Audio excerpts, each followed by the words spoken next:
Hello, everyone, and welcome to the Lords of the Night. With me, as always, is the Lord of Pain, Ranting Monkey. Hello. And the Lord of Pennies, Satsu 2 cents. What up, Doe? And I'm your host, Scribe, the Lord of Punishment. Hello, chat. Hello, everyone. Hope you are all having a good Tuesday and have a good week ahead of you. Before we started the show, I should say, thank you, Tall Person. Happy Giving Tuesday, everybody. Thank you, Tall Person. It's very generous of you. And thank you, Point Curation. Half-Life is about getting your ducks in a row. Har, har, har, har. Har. You could also make that joke about probably like Die Hard as well. If you get it. No, I get it. Yeah, you get it. Okay. Satsu doesn't get it because he hasn't seen movies.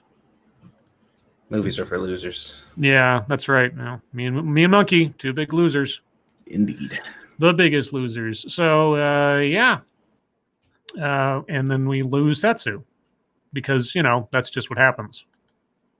He just drops out of the show because he didn't want to be here in the first place.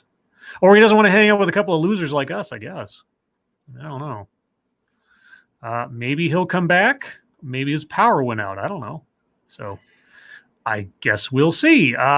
Monkey, how are you? Not too bad. Got some sleep, so I'm feeling better. But how you doing, Scribbles? I'm doing all right. I slept ridiculously well last night. I don't know what it was. Nothing out of the ordinary was going on. Thank you, Shrouded Angel. Donation without a comment. Thank you so much. And then he comes back. Well, do you just didn't want to hang out with two losers like us? Is that it? Well, that was the issue, but then I was like, I guess I'll deal with it. Okay. Well, I'll forego my status report. Satsu, how are you doing? Pretty good. Nothing really major to report. Just not doing bad, so that means good. There you go. Like I was saying, I slept really, really well last night. I don't know what happened, but it was great. But I had lots and lots of dreaming. And I don't remember all of it, but like I was telling these guys before the show started, part of it was me in some kind of 90s action movie wherein I was in some kind of fancy house and I was with a squad of other guys or something, and we were getting ready to be sieged by supervillain James Woods, who was in like a tuxedo and vest and was like going to like kill us all. And I had to get a bulletproof vest and some kind of gun out of a secret compartment in the house. And I don't know what was going on. It was like the best action movie I've never seen before. And I was in it for some period of time. So that was fine. I mean, that was something to wake up to. But otherwise, work was work. Nothing too exciting happened there, thankfully. And here I am. So before we get into everything else, Monkey Dick, Jim Jones, movies, video games, hit that like button if you have not already. And as is tradition, many of you have not. It's not a tradition I particularly appreciate, but hey, whatever works for you. And please share our stuff. Share it far, wide, and sideways. Say it every show. I'll say it again. YouTube is not helpful to smaller creators in getting the word out that we even exist. In fact, the system is arranged in such a way now that it's highly unlikely that anybody that's not directly aware of us will ever know that we exist, outside of you guys sharing our stuff and letting people know that we do exist. So if there's a content creator you like, you should tell people that you do, because it helps them out and helps out the world become richer with entertainment and ideas. Yeah. That sound good? Sound good. All right. Anything else before we get into the news? You guys, I always ask, even though I should know better by now, are you guys game streaming tonight? Well, we didn't last night, so yeah, we'll be, as long as Monkey's cool, we'll be streaming tonight. Okay. Good. So over on 2 cents plus, you'll be fighting zombies in 7 Days to Die. Mm-hmm. All right. Is it Horde Night? No. No. Okay. We are working on a new base, though. We might have a Horde Night. I can't remember. Maybe like hour after the first hour, I think we were supposed to. So we'll see. Okay. Well then, guys, it was a very, very eventful news day, especially for those of you who have followed us for some time and are, at least Monkey and I's addiction to politics and the like. Satsu's kind of a friendly traveler. on that score. But something happened today that I suppose we could have predicted. Maybe we did kind of predict, although honestly, I thought she'd at least last till Iowa. But let's get the coverage from our favorite friend at CNN, Chris Cillizza. I have some things to say about Chris. Maybe they'll come up over the course of the article on this particular subject. Are we going to find out how racist and sexist we are? Probably. All right. Kamala Harris tried to be everything to everyone and failed. Is that what happened, Chris? Yeah, is that what she did, Chris? Gosh, it's interesting that you say that now, but let's go on. Okay, this is Chris talking. Quick, tell me in 10 words or less why Kamala Harris was running for president. Okay, I'll give that test to my co-host, Satsu. 10 words or less. Why was Kamala Harris running for president? Because she was black and female. Because she was black and female. Okay, that's 6. Monkey, what do you think? 10 words or less. What do you think she was running for president for? She wanted power. That's 3. So I think, yeah. All right.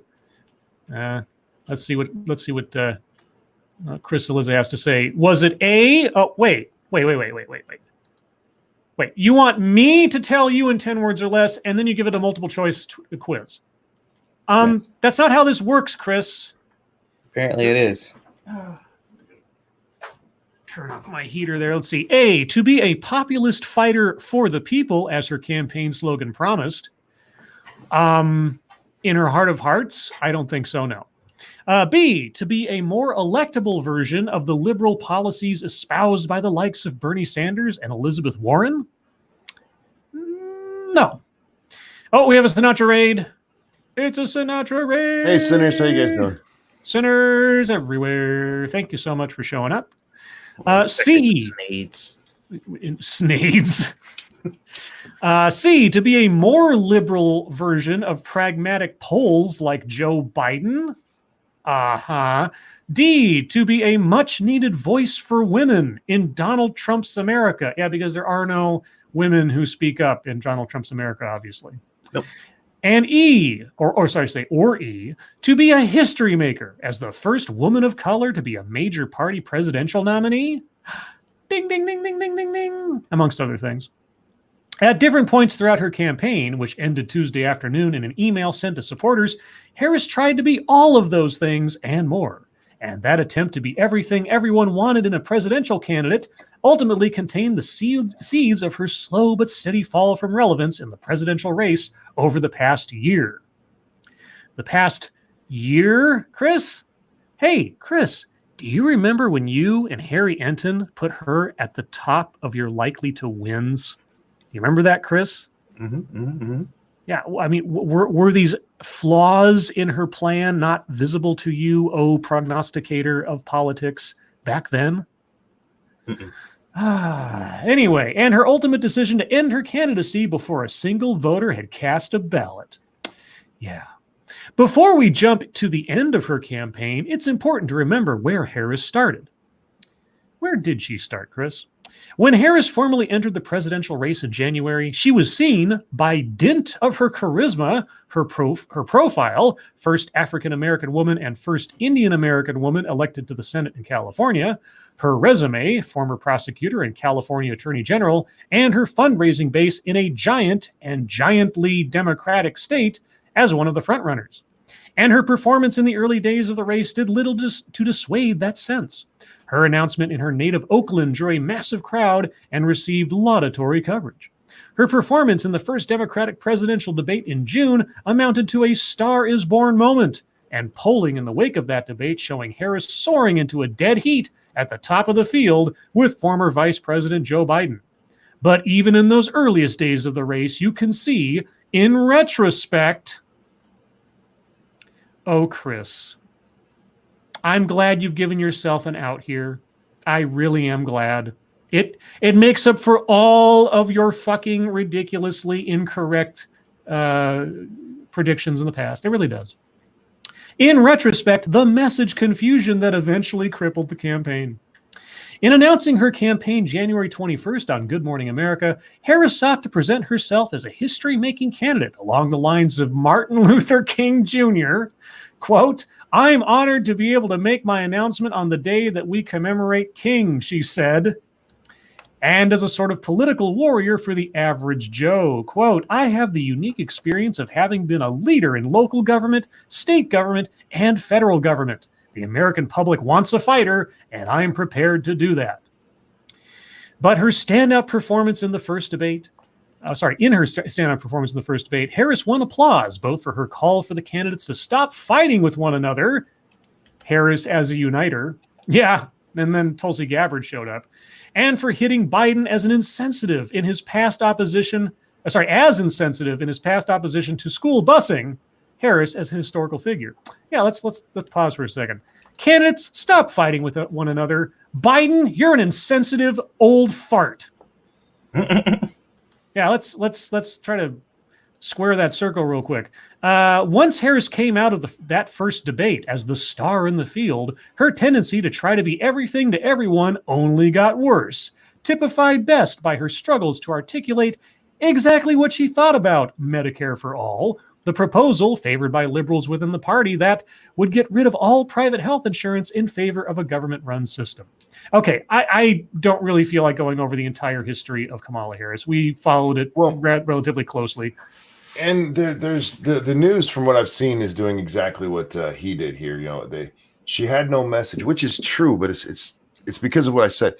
She wanted to run for president because she wanted power. She didn't have a message when she started. Right. So, yeah, she was trying to be all things to all people because all she wanted was to be elected.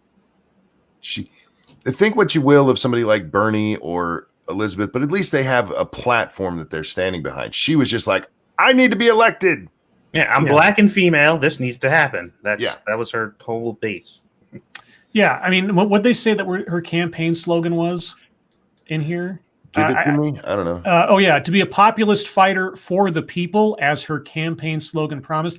You know, up until this moment, I had no idea what her campaign slogan was. Yeah, absolutely none. I mean, and that doesn't, and a campaign slogan doesn't necessarily equate to a platform or mean anything. It can be just words or something very abstract. But even then, I had no idea. I don't even know what most of the candidates' things are, except for Andrew Yang, I'll give you money. Oh wait, is that his actually slogan? I don't think that's a slogan. He'll also cream in your mouth. Oh, we'll get to that. We'll get to that. Which you'd think Harris would like.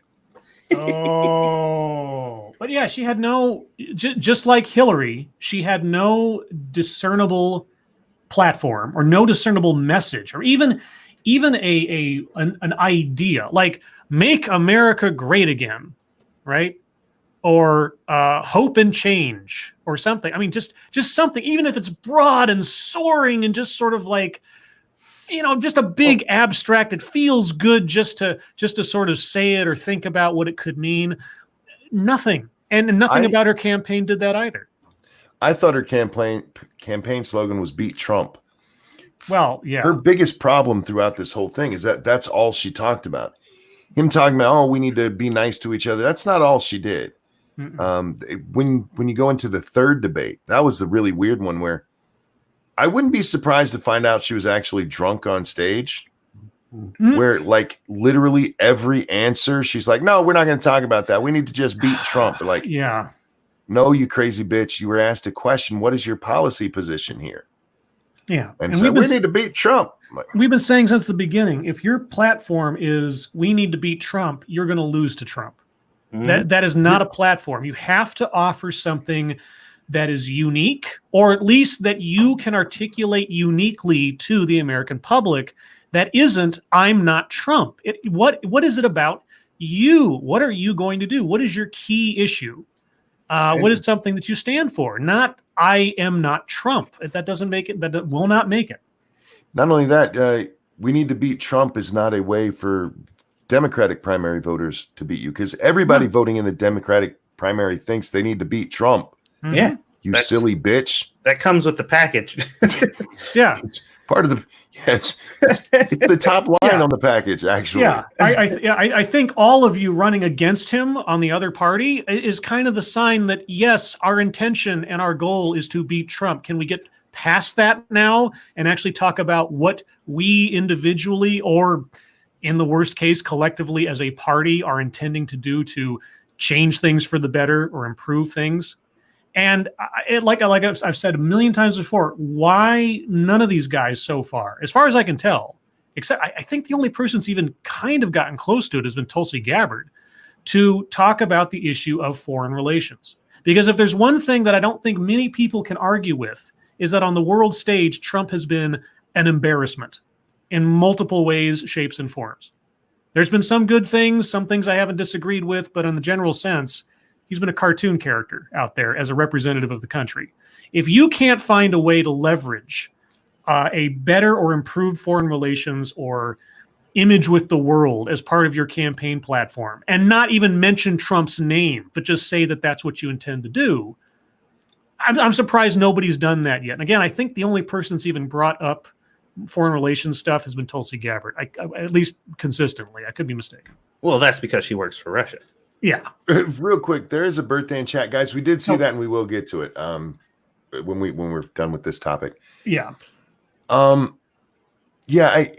Kamala just didn't seem to be running for anything other than I want to be president. Mm-hmm. And you can run on that, but you're not going to win on that, as we saw.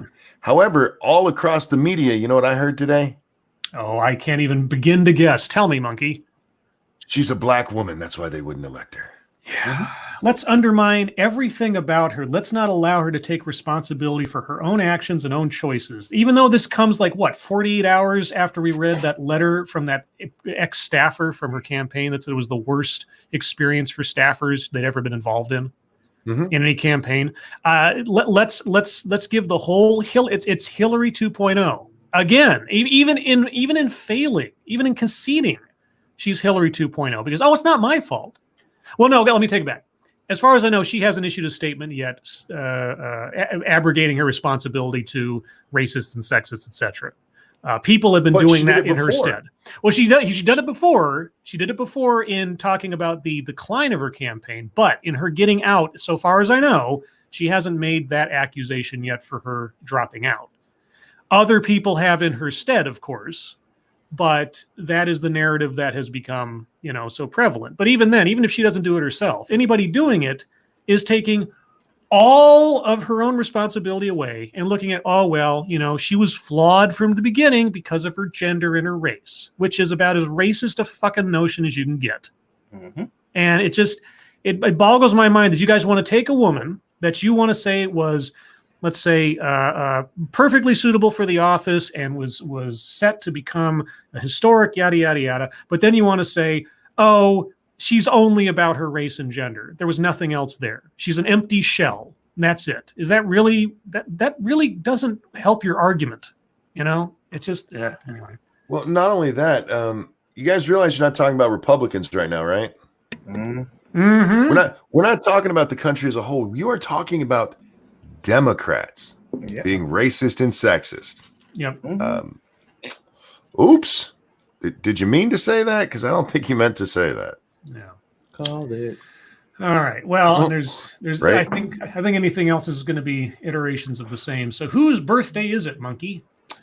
It was up here. Hang on just a second. I saw it. Uh-oh. Here it is. Okay. Nope, not that one. No, not that one. This one. It is Desert Rat's birthday. Desert Rat? Turns 41 today, according to Kitty, who's his wife. Oh, Desert Rat. Wait. Kitty caught a desert rat. Or a desert rat caught Kitty. That's a big rat. Might be slinging it. I'm not guessing. All right. Desert Rat. We hear it's your birthday, and around here we do this. This one's for you. And a 1. And a 2. Happy birthday to you. Happy birthday. Happy birthday to you. Are you throat singing, Scribe? Happy birthday, dear Desert Rat. That sounds like it hurts. Happy birthday to you. Happy birthday, Desert Rat. I hope you had a good one. And Kitty says, yes, he's a very big rat. I was trying to sing through pursed lips because I want to avoid Andrew Yang's cream. Oh, Kitty says, "I love you, Desert Rat." Oh, dogs and cats living together, mass hysteria. Anyway, do we have anything else we want to say about ye old Kamala? We knew this was going to happen when she pulled all her people to Iowa. We talked about it. We knew it was going to happen. I don't know anybody surprised. I honestly thought that she would at least wait till after Iowa as a Hail Mary. I honestly thought that she would at least try to stick it out until and if she lost in Iowa, but she lost, at least she could have the graceful exit of, well, we gave it our try, etc., and still make herself a viable VP possibility or maybe a cabinet member later on. I don't know if this helps or hinders that potential, but Satsu, before the stream, you were saying something about how you thought that her pulling out now was strategic. Oh, yeah. I definitely think it is. I expect a book from Kamala soon about the struggles of running as a Black woman in Trump's America. Something like that is going to come out because I'm telling you, a lot of people, I've talked to a few people about it, and they don't seem to think she's going to really lean into the rhetoric about, her being Black and female. But I think she's going to fucking put on a snorkel and fucking nose dive into that shit. I think she's about to go head first into it because it is literally, this is prime. Like, this is perfect. This is the perfect opportunity for her to fall right into it.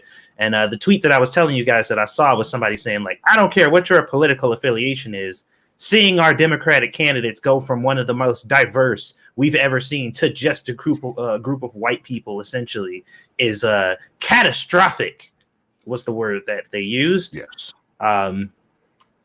Because, having a diverse group is one thing, but not letting any of the darkies win, that's just ridiculous.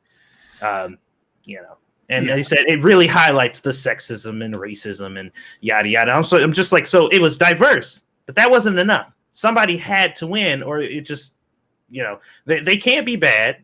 They can't just be not good or pushing the message. No, it's only because of their skin color. Just like, you racist motherfuckers, man. Well, I just want to point out. Yes. At the top of the ticket, yes, there's a white man, but there's also a Jewish man and an Indian woman. It's still diverse. An Indian woman, he says. Pinkala won it, and several other people pointed out that, quote, my campaign for president simply does not have the financial resources needed to continue. She's broke, she says. Well, I don't know if she was broke enough that she couldn't have still stuck it out for another couple of months, but who knows? Maybe that's true, or maybe she just wanted to get up before she's completely broke. Yeah, but that's the easy fix. You just need to find a reason for it. Why was she broke? Because people don't want to give money to Black women. Right. Easy. Well, this is part of the thing with her campaign because they're like, I saw somebody bitching like, why are we so shocked that people would think it's Black and women that's the problem? If she's as broke as she says she is, there are people who had far less money than her that are still in the race. She just managed her campaign badly. Yeah, Tulsi Gabbard's still in the race. I think she qualified for the next debate, or was just about to. And if you look at she closed up shop like 2-3 weeks ago or whatever in New Hampshire because, well, not just New Hampshire, South Carolina too. Oh yeah, that's right. I mean, her entire infrastructure, her entire campaign was run poorly. It was disorganized, inefficient, and had no message to it. And that's nobody's fault but her and her campaign staff. And the misuse of money, or throwing it in the wrong places, or spending stuff on things they didn't need, or not running a more lean campaign, especially since they were. I mean, for a time, I think they believed their own press there for a little while and thought the good days would never end, and they just blew all their money until they realized, we don't have anything to stand on, and then everything fell out from underneath them. But that's the problem. They didn't run it correctly, and just like with Hillary, in the aftermath. I suppose at least taking credit if she's saying publicly we ran out of money. I don't know if that's quite the same as saying I ran a inefficient campaign, but it might be. Thank you, Sanguine. Also, how dare Chris say that her campaign was Martin Luther King-like? The only thing in common there is both died in a hotel motel room. Oh. Ouch. Anyway, guys, we're going to move on to something else here because other things did technically happen today. And by technically, I mean they did. Yes. Pencalo sent me the letter that she sent to her staff. I'm trying to figure out how to get it over to the actual chat. Okay, we'll take a look in a little while. Yeah. So let's see. We have the next round of the impeachment started today. Yesterday, as you'll recall, the Republicans released their report refuting all of the charges and/or potential charges against President Trump.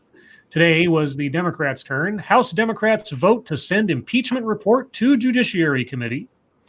The House Intelligence Committee voted along party lines Tuesday night to approve a report that found evidence of President Donald Trump's misconduct and obstruction of Congress is overwhelming.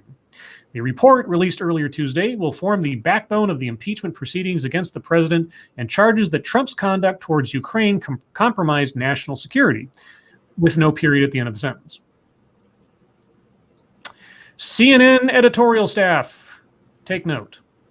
The vote will send the report to the House Judiciary Committee as that panel considers moving forward on articles of impeachment. The 300-page report, you said page today, good.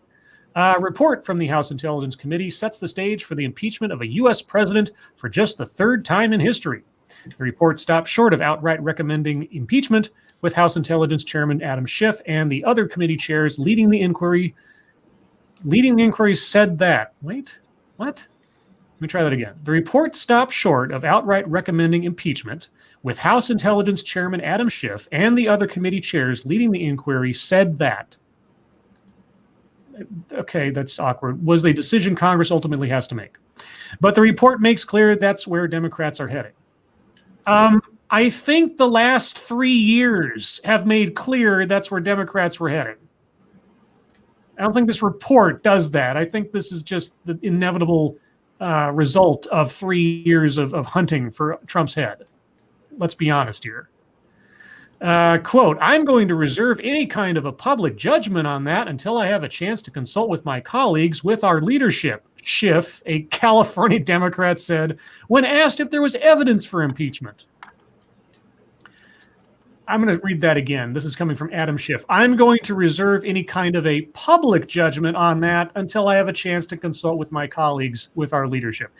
Did anybody listen to Adam Schiff's opening statements at any of the testimony prior to this? Anybody do that?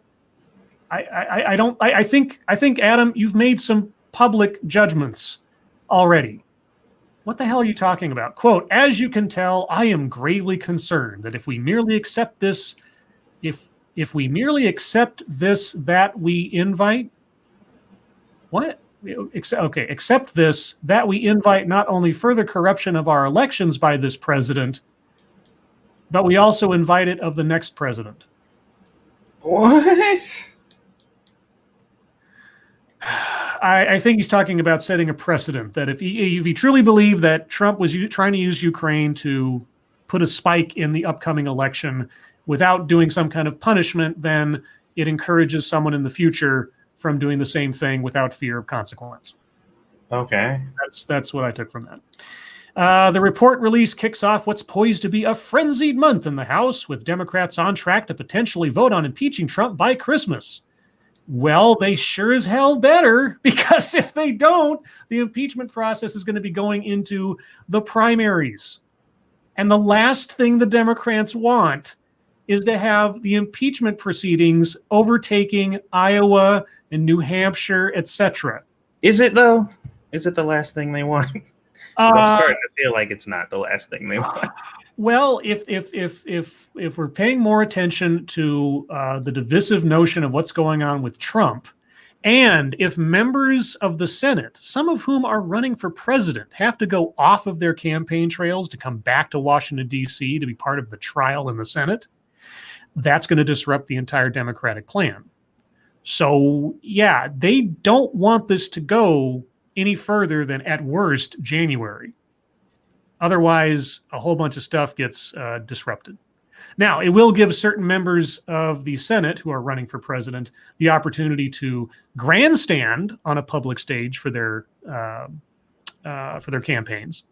But yeah, it takes them off the campaign trail, and they're not doing other stuff. And the media's all over the impeachment and not about individual races. So I don't think they want this to go over the line. That's my guess. But That's assuming they actually want to win. Oh, yeah. Anyway, anything else to say about that? Nope. Nope. All right. Well, I had a couple other stories, but Kamala took too much time. Oh, Yeah, she did waste a lot of our time, didn't she? yeah, can't help but talk about Kamala. So we're going to move into the wonderful world of MSS News. So, guys, if you have news stories you would like us to attempt to read on the air, and as work texts me, so I find it if I'm staying or if I'm leaving, because last night there was a little bit of a crisis. I'm staying, yay! If you have news stories you would like us to read on the air, please send them to us via Twitter using the hashtag MSSNews. Can't promise we'll get to them all, but that's because some of them might be about Kamala. Let's see. This one comes from BabyDoll76. What is this? Let's see. Oh, well, that's not good. Boy, we just, what do we have? A story about a intentional hit and run in Britain the other day. Mm-hmm. And then, let's see. So now we have this.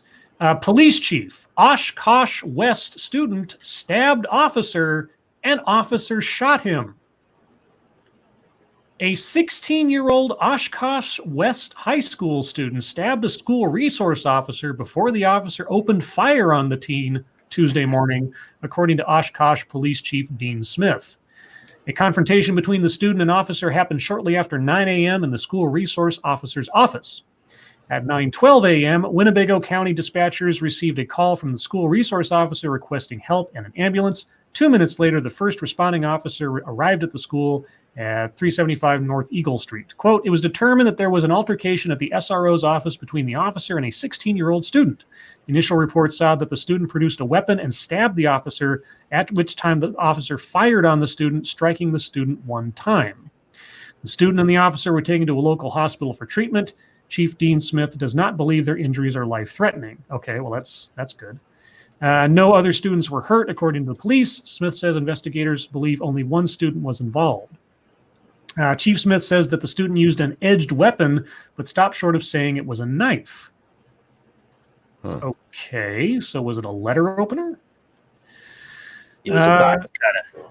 Yeah, I guess. Okay, well, I guess I don't know what you do. If somebody comes at you with a knife and you've got a gun, don't bring a knife to a gunfight, I guess. Still, a 16-year-old kid, that's fucked up. I don't know. What the fuck? Yeah. Not a lot of other details, looks like. They're not going to name the kid, obviously, so. Well, yeah, that really sucks. I don't know what else to say. Yeah, what can you say? Yeah. Let's see. What do we want to do next? This one comes from Frosted Glass. Let's see. It's from a blogging site that I've never heard of before, but hey, those are always interesting. Let's see if I can bring this up. Whoops. No, I didn't want to do that. Let's try that again. Visiting Christopher Columbus's tomb was a buzzkill. Okay. All right. Were you expecting it to be euphoric or something?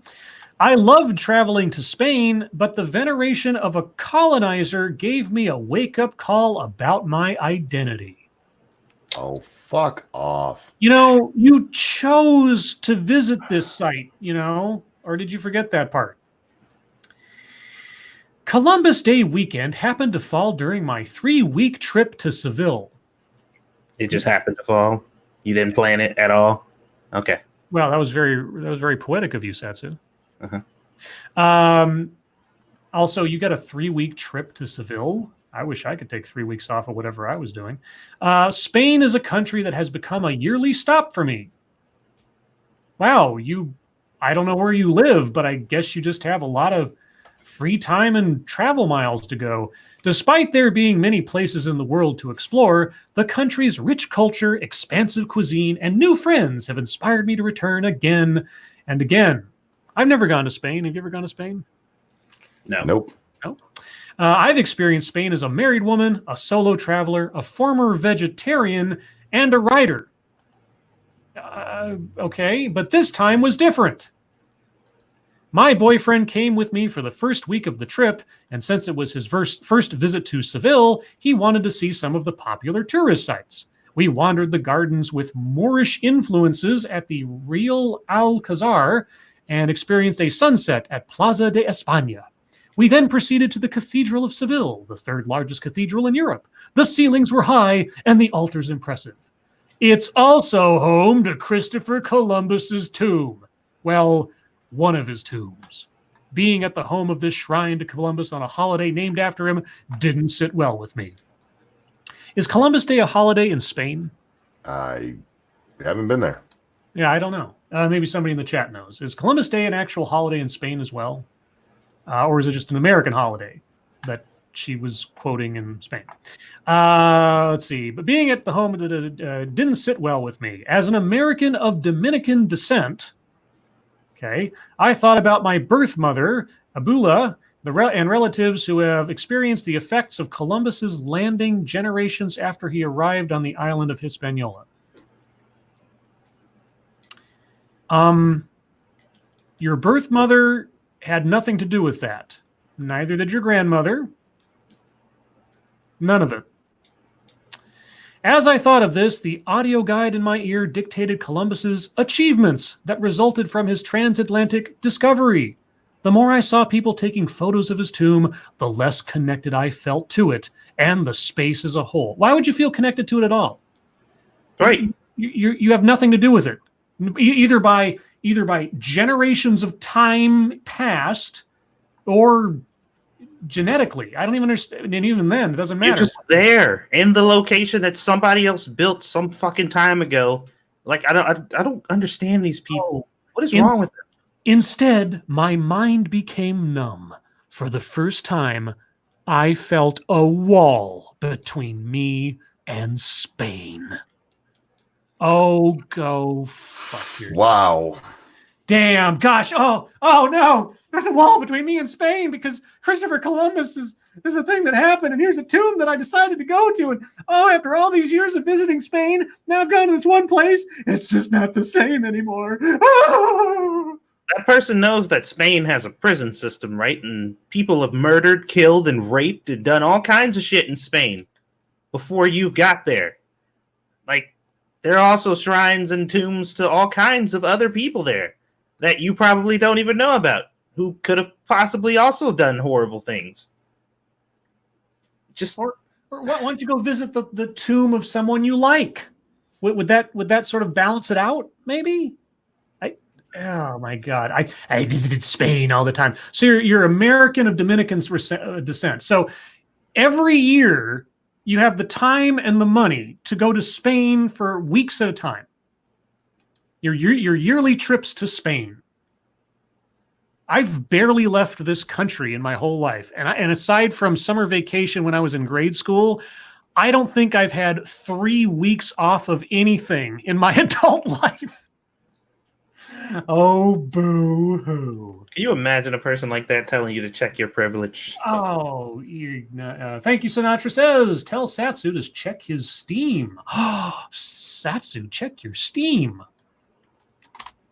Give me Steam. Oh, God, really? How you feel can make it real.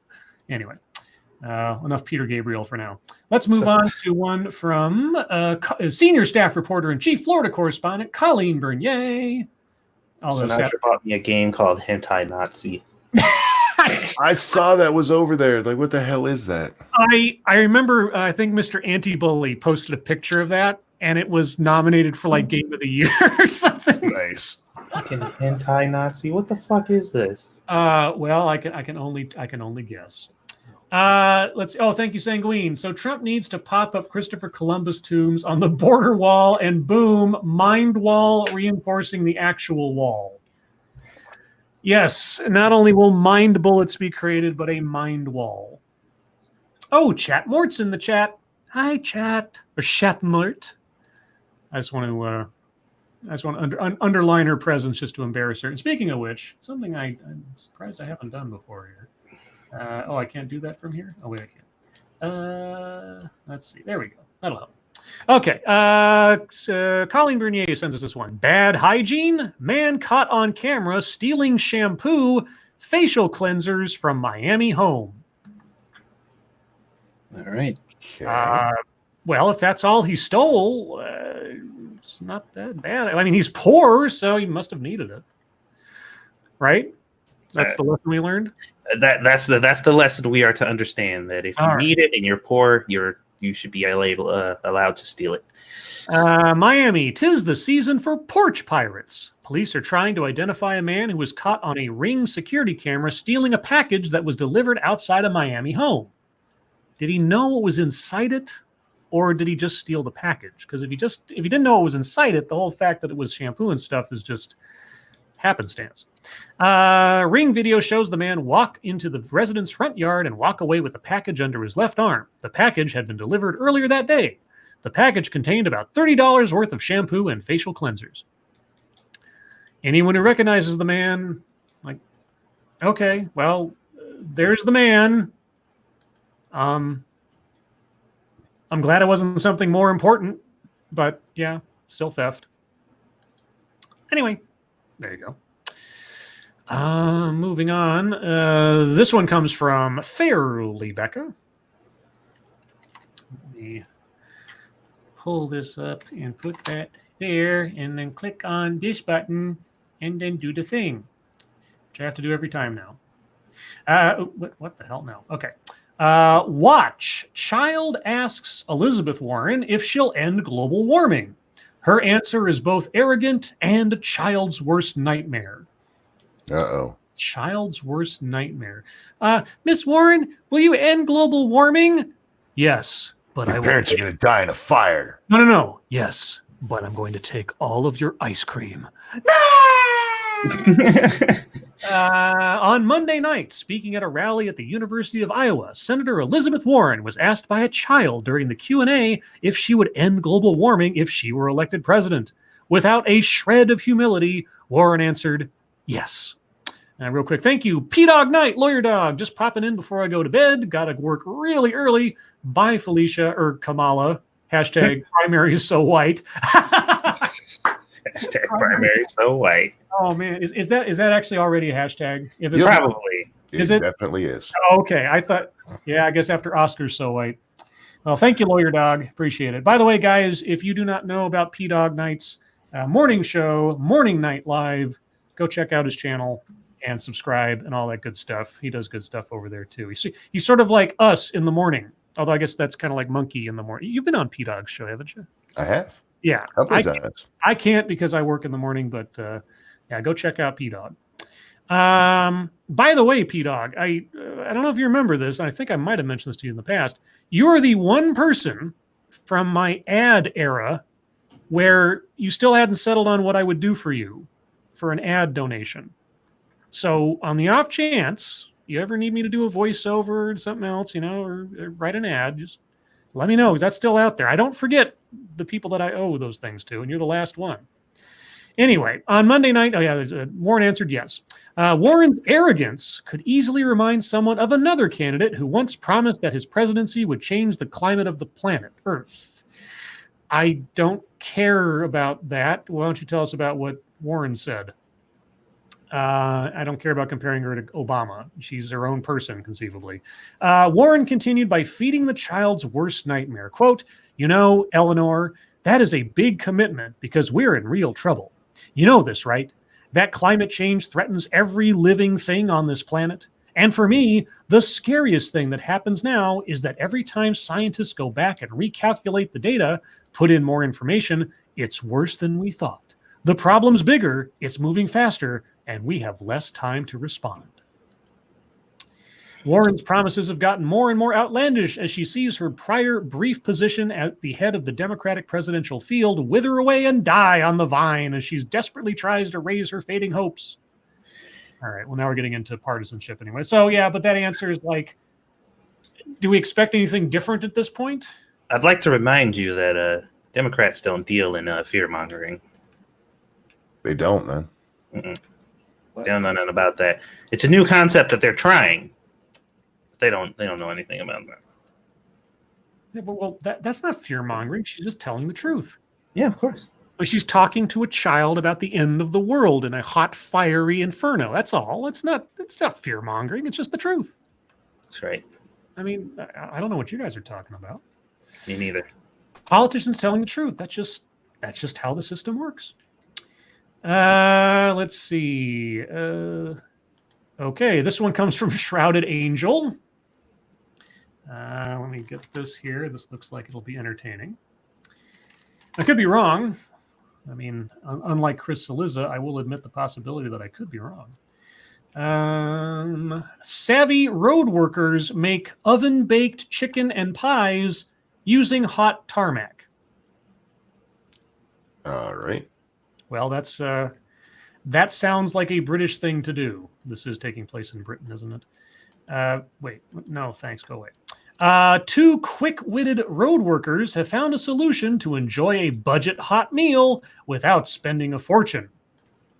Yeah, because 3 seconds in the microwave is a fortune. Martin Crompton, 50, and his work buddy John Webb, 46, came up with an idea to heat up food in their custom-made oven by burying them in a pile of fresh tar. The pair have been working together for over 30 years, laying tar around the roads of Greater Manchester. As lunchtime approaches, John prepares the meal as he covers the pies under a blanket of hot tar. And there they are, I guess. I guess they're wrapped in foil or something. Then 20 minutes later, John digs out the foil package to reveal a piping hot pie. He takes a big bite before sharing it with his colleagues. Okay. It's a heat source and you're heating up stuff.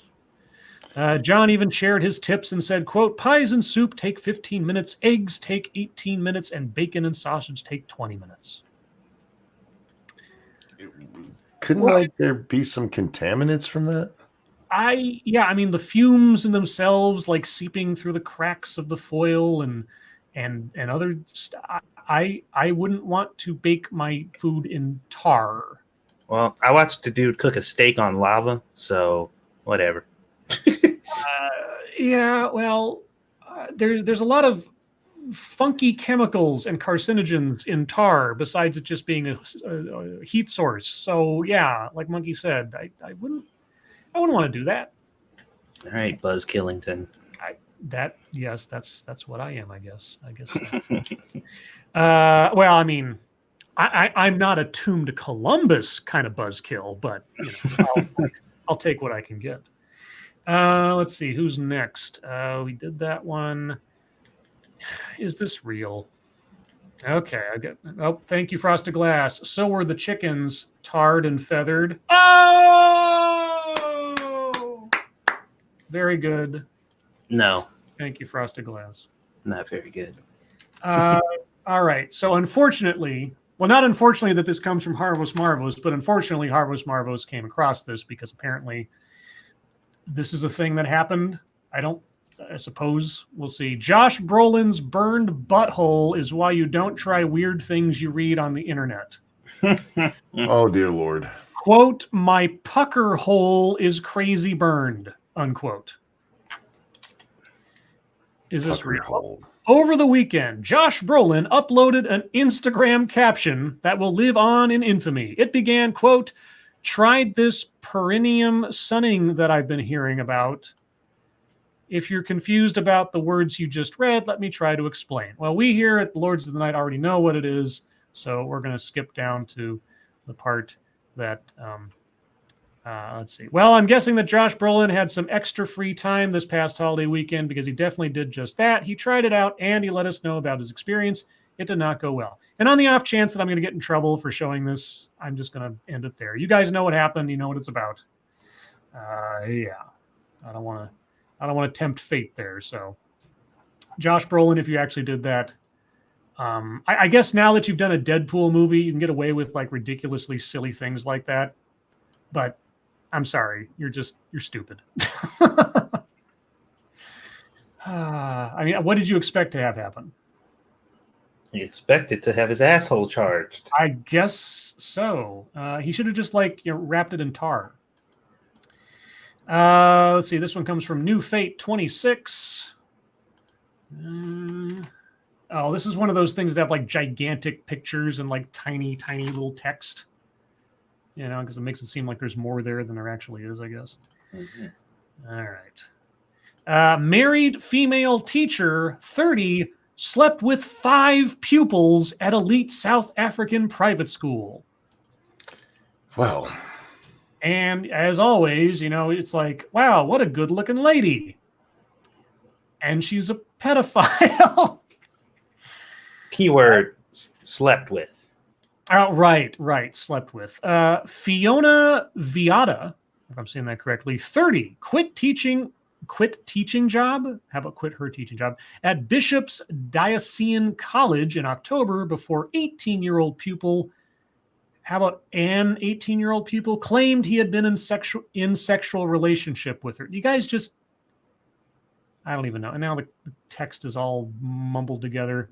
It sounds like somebody was masturbating while writing this. Yeah. Mm-hmm. Okay. Fiona Viati, 30, who is the niece of former South African national rugby coach Nick Millett, was found to have slept with the boys at Bishop's Diocesan College in Cape Town between 2013 and 2019.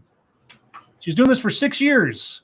Keyword slept with. The school called in lawyers to investigate Viati after an 18-year-old pupil claimed he had been involved in an intense sexual relationship with her, saying she became controlling when he tried to end it.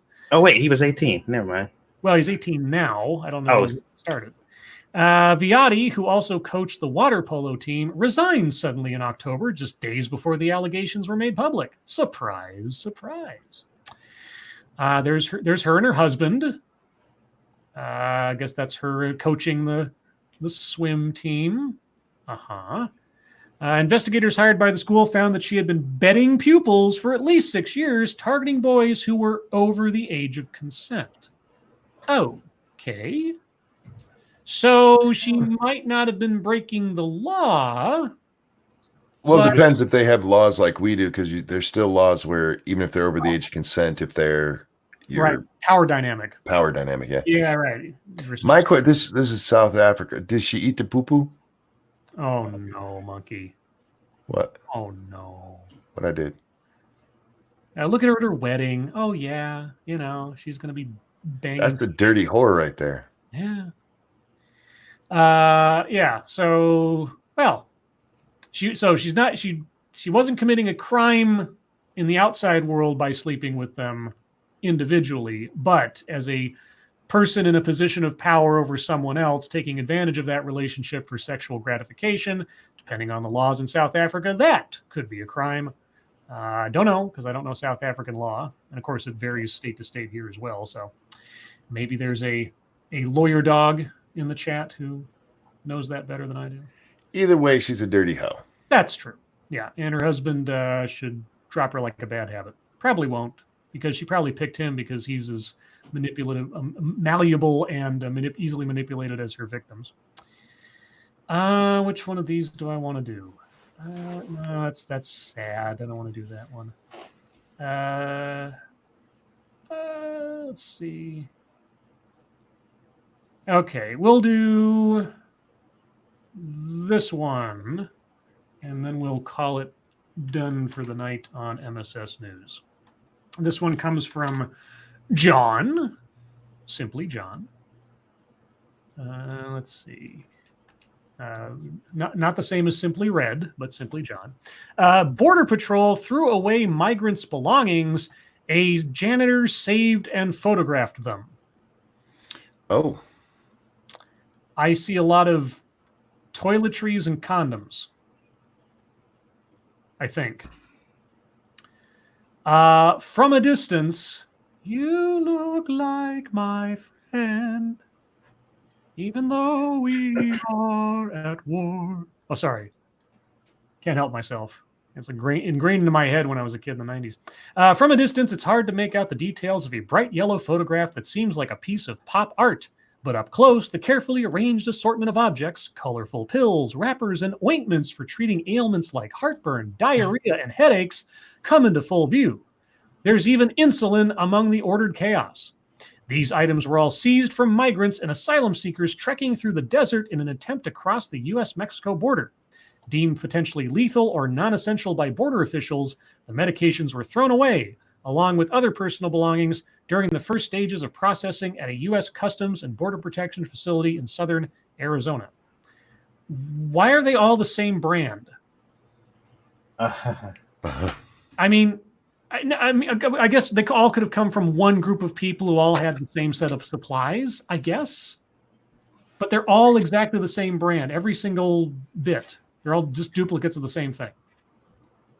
That's bizarre to me. While working as a janitor at the same facility from 2003 to 2014, photographer Tom Kiefer secretly collected the belongings and later began shooting them. So he purloined items. Okay. More than 100 of his photos make up the exhibition El Sueño Americano, I'm probably screwing that up, The American Dream, photographs by Tom Kiefer, on view at the Scribe Cultural Center until March 8th. March 8th, how old is the story? December 2nd, okay. I thought it was earlier. And there's a bunch of brushes and combs and things. Okay. So stuff was confiscated?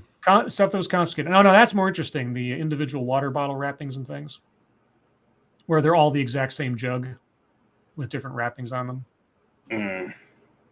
I mean, I suppose everybody could have access to the exact same model, brand, source of black plastic jug who were confiscated. I suppose. But anyway. Seems a little odd, doesn't it? Thank you, Chaos Eve. Nuts had a comment on the last article. Where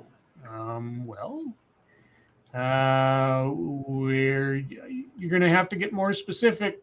Let's see. Stargazer Nut says, it says right there that she was charged with grooming a 12-year-old, Ranting Monkey Scribe. It did? Oh, I missed that part. It did. The story said she was going after kids that were over the age of consent.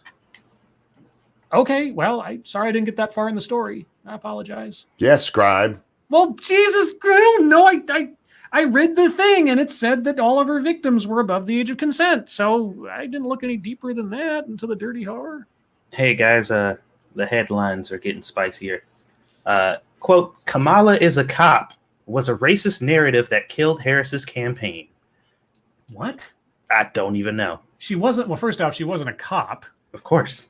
But I've never heard anybody say that she was a cop. Not a single person. Who is saying this now? This is the Independent. The Independent. Oh, the UK, the British one? Mm-hmm. I would love to know, if you can find it in that story, I'd love to know where they're quoting somebody saying that she was a cop anytime before today. Here's the very first paragraph. There's a saying that almost every black person in America is familiar with. You have to work 2 times harder and be twice as good. Oh, Lord. We'll get to it. Yeah, she should have been doing that. She wasn't working very hard, or she was spending her money in frivolous ways because now she's broke. It began with subtle racism and microaggressions, such as being seen as not likable or being called overconfident. Yeah, those are microaggressions. Those aren't personality traits that she herself possessed. Yeah, they're racism too, because being not likable and overconfident, according to non-racists, are exclusive black people traits. Non-racist, by the way, they're informing us right now that being unlikable and overconfident are attributes you can only attach to those filthy Negroes. All right. Thank you, Sanguine. So the items were deemed potentially lethal, I guess. How very dare ICE not let them poison themselves? Yeah, I mean, if they were just packaged pharmaceuticals and they didn't know what they were really versus what they were told they were, obviously the correct thing to do is just let them keep them. You know, it might not be like pre-packaged meth, or they might be smuggling in some other substances or something. You know, who knows? But and they all had the same black plastic jug, and they all had the exact same brand of pharmaceuticals. I mean, that just looks weird to me. You're saying, oh, this is confiscated from people they found across the board. It's like, so that's all they had access to, like, of those things everywhere, all the time. Each one of those photographs shows the exact same item over and over and over again. Yeah, That's a little off to me. I don't know. Anyway, guys, thank you so much for all the stories. Sorry we didn't get to more, but sometimes you just get caught up on things, and I don't even read the whole story and find out that the early paragraphs lied to me about the subsequent paragraphs. He told me before the show he was going to do that. That I was going to what? Fuck that story up. I did. He did, you guys. Satsu heard it. I was sorry. I was distracted by yang creaming in people's mouths again. Wait. Are you pulling a Chris Cillizza 2020 hindsight analysis? Would I do? How dare you, sir? I dare, sir. So dare. How very dare you? All right. How very dare me. Okay, so now on to YouTube time. I'll go first because it's relatively brief. I finished the first draft of a script for my next TEDx deal, which will also be a expatriate games entry as well. As I mentioned last night, the speaker and his argument is so insufferable and so ridiculous on its premise that honestly, I only got through 5 minutes of it, and I was just like, I'm done. I mean, the entirety of the rest of this talk is practically irrelevant because this guy will not stray away from his central point, which is in error from the get-go. And again, you'll know what I mean when we get to it. And thus, I cut it, I think, mercifully short, because if I'd done the entire TEDx talk, sorry, I said it on Reflex. It's not a TEDx talk. It's an actual TED talk. It's an official TED talk, which makes it even worse. I mean, some people complain about like, oh, I got 2 minutes into your video and I just couldn't take anymore. Trust me, if I did the whole like 16-minute TEDx talk, I did it again. Fuck me. It's just ingrained in my brain. TED talk. I'm not used to doing TED talks. I'm not usually that fancy. Usually TED talks are of a higher caliber. Usually. Anyway, if I did the whole thing, your brains would be rotting out of your ears more so than mine are. So, yeah, I did the first 5 minutes, thereabouts, and reached a conclusion that would probably cover the whole rest of it if I did the entire thing. So anyway, scripts, the draft is done. I got to work on the conclusion. It's always difficult to sort of sum everything up concisely because I like my draft right now is about 3 or 4 paragraphs worth of conclusion. Like, I can tighten that up a bit. That's what she said. But yeah, so that's what I'm working on. Satsu, what are you working on? Well, I got the videos that I've been working on into my editing software, and I did a little bit of editing. But Squishy was off today, and I was particularly tired today, so I just got him in there, did a little bit of stuff, and didn't really finish them. So those should be done and up tomorrow. There's one for my gaming and one for my cooking channel. Otherwise, I ain't really been doing much, man. Just been trying to recuperate from Thanksgiving because I didn't realize exactly how tired I was. Like the actual, like my hamstrings, like the back of my legs or whatever, were hurting so fucking bad after that day for like the past 3 days. Like I was basically just limping around the house. And Squishy, like, are you okay? Like, man, I didn't realize how long I was up in the kitchen, just like doing all that shit, man. I think I might have overdone it. But otherwise, like I said, I've just been generally tired from that whole ordeal, and I'm not used to entertaining at my house either. Nobody ever comes over here. So it was just took a lot out of me apparently. So I've been trying to recuperate, but those videos should be out tomorrow. So be looking out for those. And that's, and we'll be streaming after this, playing 7 Days to Die. All right. Monkey, what have you been up to? I streamed a lot. Yeah, you did. I streamed a whole lot. The Monkey in the Morning stream was 4 hours and 40 minutes, I think it was. Mm-hmm.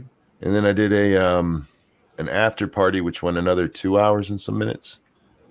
It was a lot of fun, though. Covered a wide range of topics. Somehow we talked about balls an awful lot.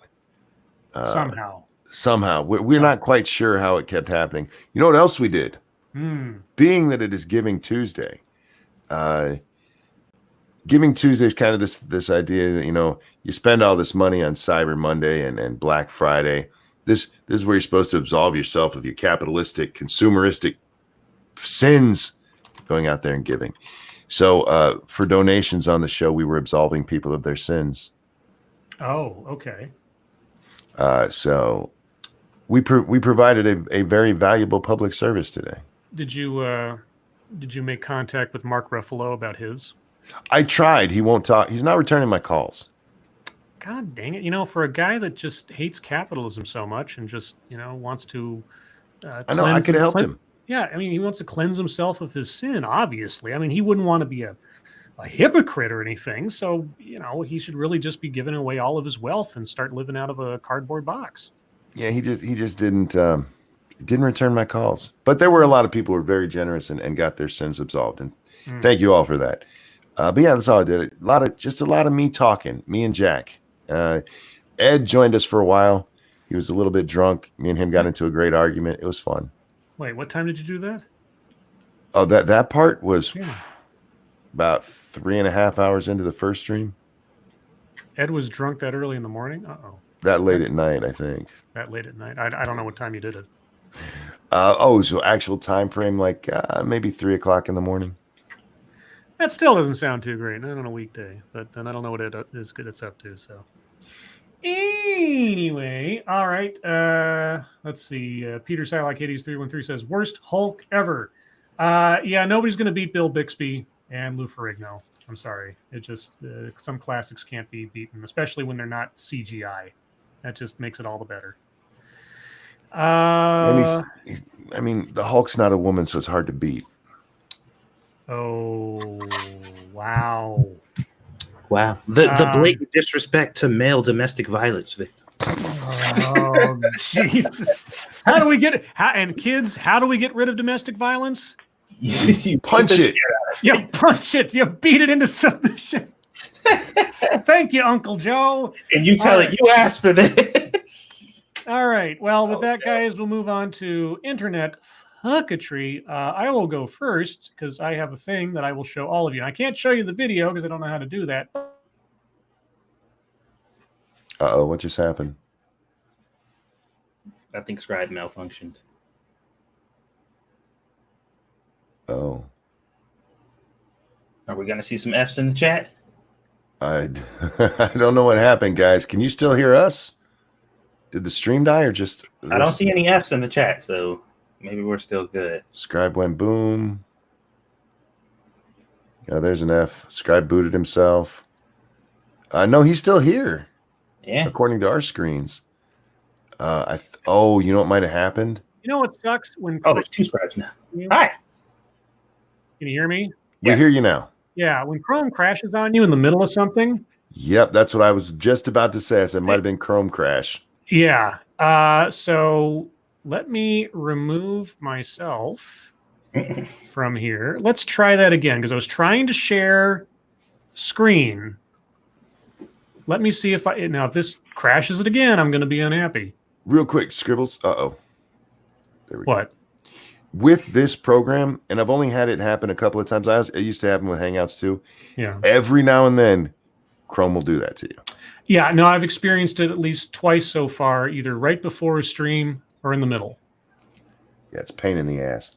So yeah, and it's very awkward. I'm sorry, guys. That was just one of those things. But anyway, as I was going to say before Chrome so rudely interrupted me, a little bit of fucketry. I can't show you the video because, like I say, I don't know how to do that. And also, I don't know if that would get me in trouble. But anyway, here's a still frame of what a lot of people have been talking about. Andrew Yang taking a fan and cream in his mouth. Shooting cream into his mouth. And that is not a euphemism for something. That is literally what he did. And thank you, Snowbirth. Die Replicant Scribe. Well, Replicant Scribe is gone now. Off to the ether of wherever he went. So yeah, that happened. Let me read you the tweet. Brandon Darby, whoever that is, blue check mark. I voted for @real Donald Trump, but if he asked me to get on my knees so he could shoot whipped cream in my mouth, I'd politely decline. It's amazing what people will do for the promise of $1,000 per month.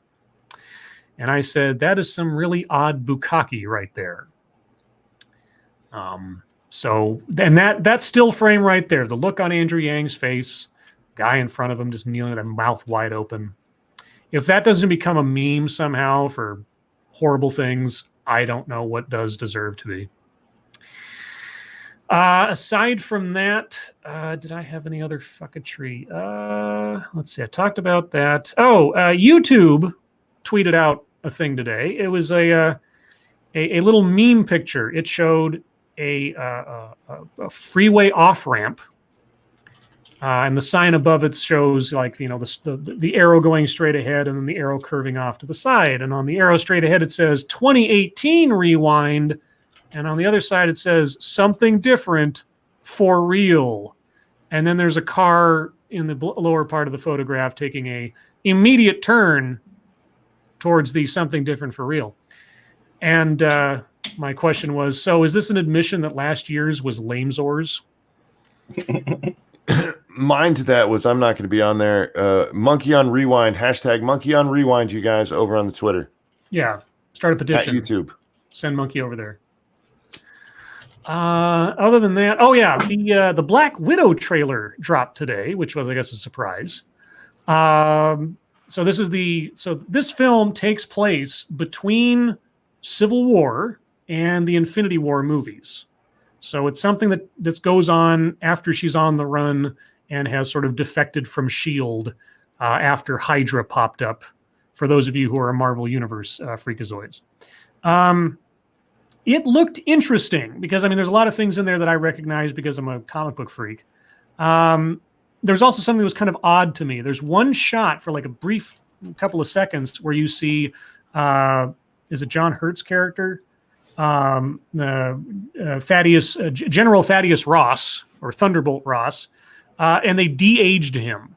You could see obviously that they de-aged him as his face was all like smoothed out. I really hope they fix that by the time the movie comes out because it was too uncanny valley. So I'm assuming, and there's a couple of people who've already theorized on this, that there'll be some part of this movie that shows us what happened in the past in Budapest that is offhandedly mentioned in several films between Black Widow and Hawkeye.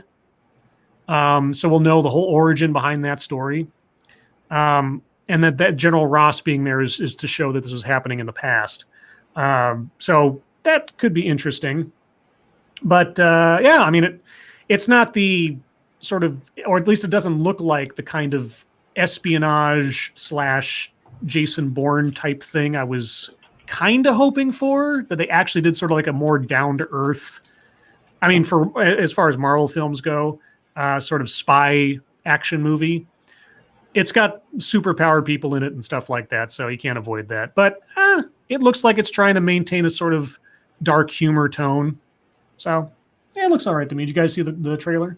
Yeah, I saw it, and it looks interesting enough. Yeah, it looked. I thought it looked cool. Pincalo says, wasn't Budapest explained in Agents of S.H.I.E.L.D.? They also allude to it, but as far as origin stories go, they gave the origin of Melinda May's personal Budapest. They show that flashback, if you know what I'm talking about there. I don't think they actually go into much detail about the actual Budapest thing. I think they've kept that under wraps. And even if they did explain it in Agents of S.H.I.E.L.D., it wouldn't be canon because Agents of S.H.I.E.L.D. sort of exists in this pseudo space in between what is MCU and what isn't. So anyway, other than that, we talked about Kamala Harris. The Babylon Bee posted this story. My mom said you guys have to let me play. Defiant Colin Kaepernick confronts NFL. Let's see. Oh, and like within 2 minutes of my posting the story that says Kamala Harris is poised to withdraw from the 2020 presidential race, my comment immediately was, damn those racists and sexists making her run a monumentally disorganized and ineffective campaign.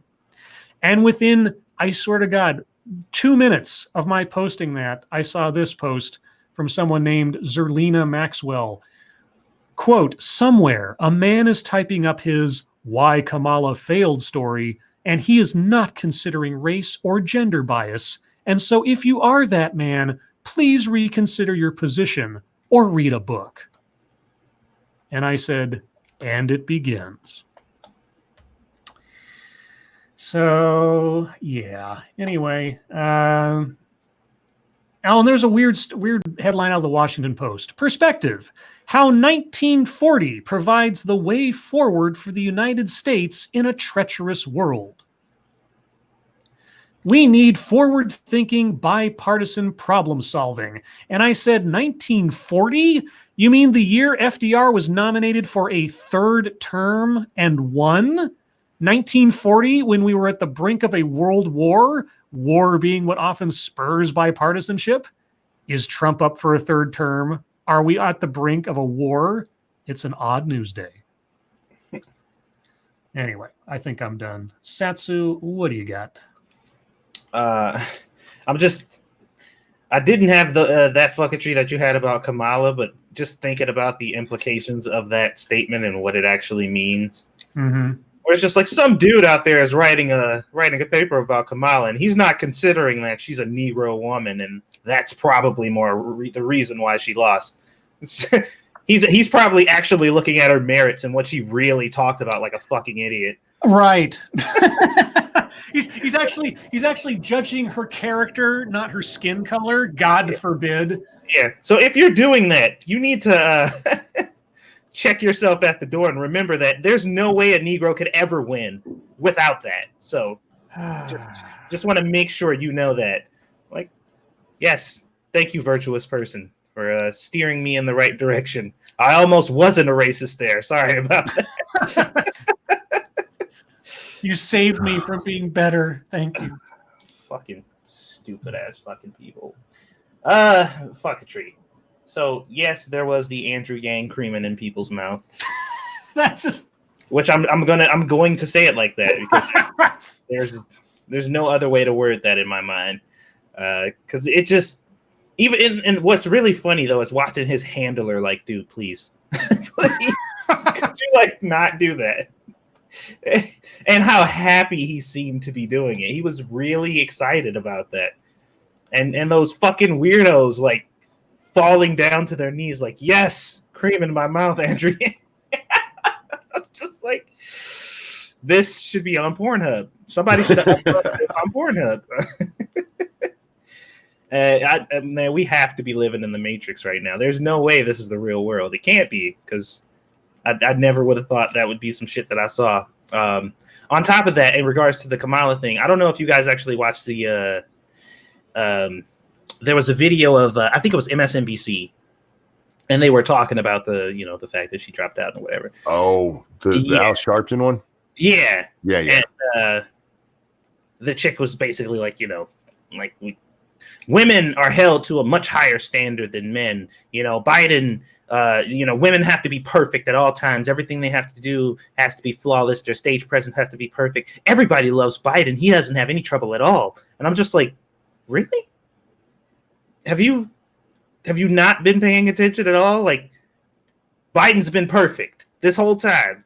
Or actually, Biden isn't held to a standard at all. He can just do whatever he wants, and nobody says anything bad about it. Just women are criticized, because that's basically what she said. Like, only women are held to this standard. Nobody else is. All the other candidates just do whatever the fuck they want, and only women are the ones who have to actually try. And I'm like, she said that live, and Al Sharpton's like, you know what? You're right. I'm gonna cut you off, by the way, though, because I'm a man. Yeah, Twitter's been full of all kinds of shit like that today. And it was great because at the beginning of that, she actually says, I need all you men to stop talking for a minute. Yeah. And then he cut her off. It was beautiful. Yeah, it's been interesting watching this go on. Like I said, a lot of my fucketry has been tied to kind of this one thing, because that's the thing that I've been following. So that I don't want to point out every individual thing, but that's the extent of my fucketry today. All right, Monkey, what do you got? Oh, I'm sure I have something. It's taking a second to load here. No, not that. This. Damn it. Let's see. Yeah, because I also commented on that one with the Al Sharpton thing over there at the MSNBC News. Real quick, thank you, Snubber. Feminism for years bitched about higher standards from men, and now it's sexist. Yeah. Yep. Thank you, Snubber. Jessica Yaniv tweeted out today. So at CPSBC-CA or _ I'll file a complaint with you today about that clinic. Trans people need to be included, not excluded from society. Pre and post gender affirming surgery care is super important. Now, for those of you who don't know what we're talking about here, Jessica's upset because a gynecologist said they won't see pre-op Jess. Pre-op. Jessica's pre-op, which means Jessica has balls, which means there's nothing a gynecologist can do for you at all. Nothing. You need to go see a urologist and a psychiatrist and probably a parole officer.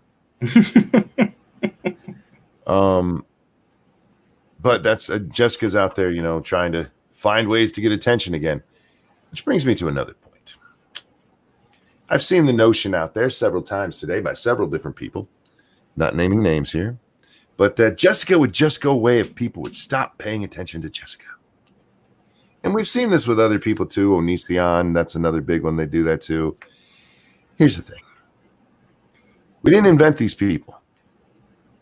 I didn't make Jessica Yaniv pop out of the ether. Jessica was out there being a shitbag before anybody ever heard Jessica's name. Commenting on it doesn't make it happen. Now you might say, well, they get attention and that makes them do more. Maybe. Or they'd still be doing the same shitbag stuff.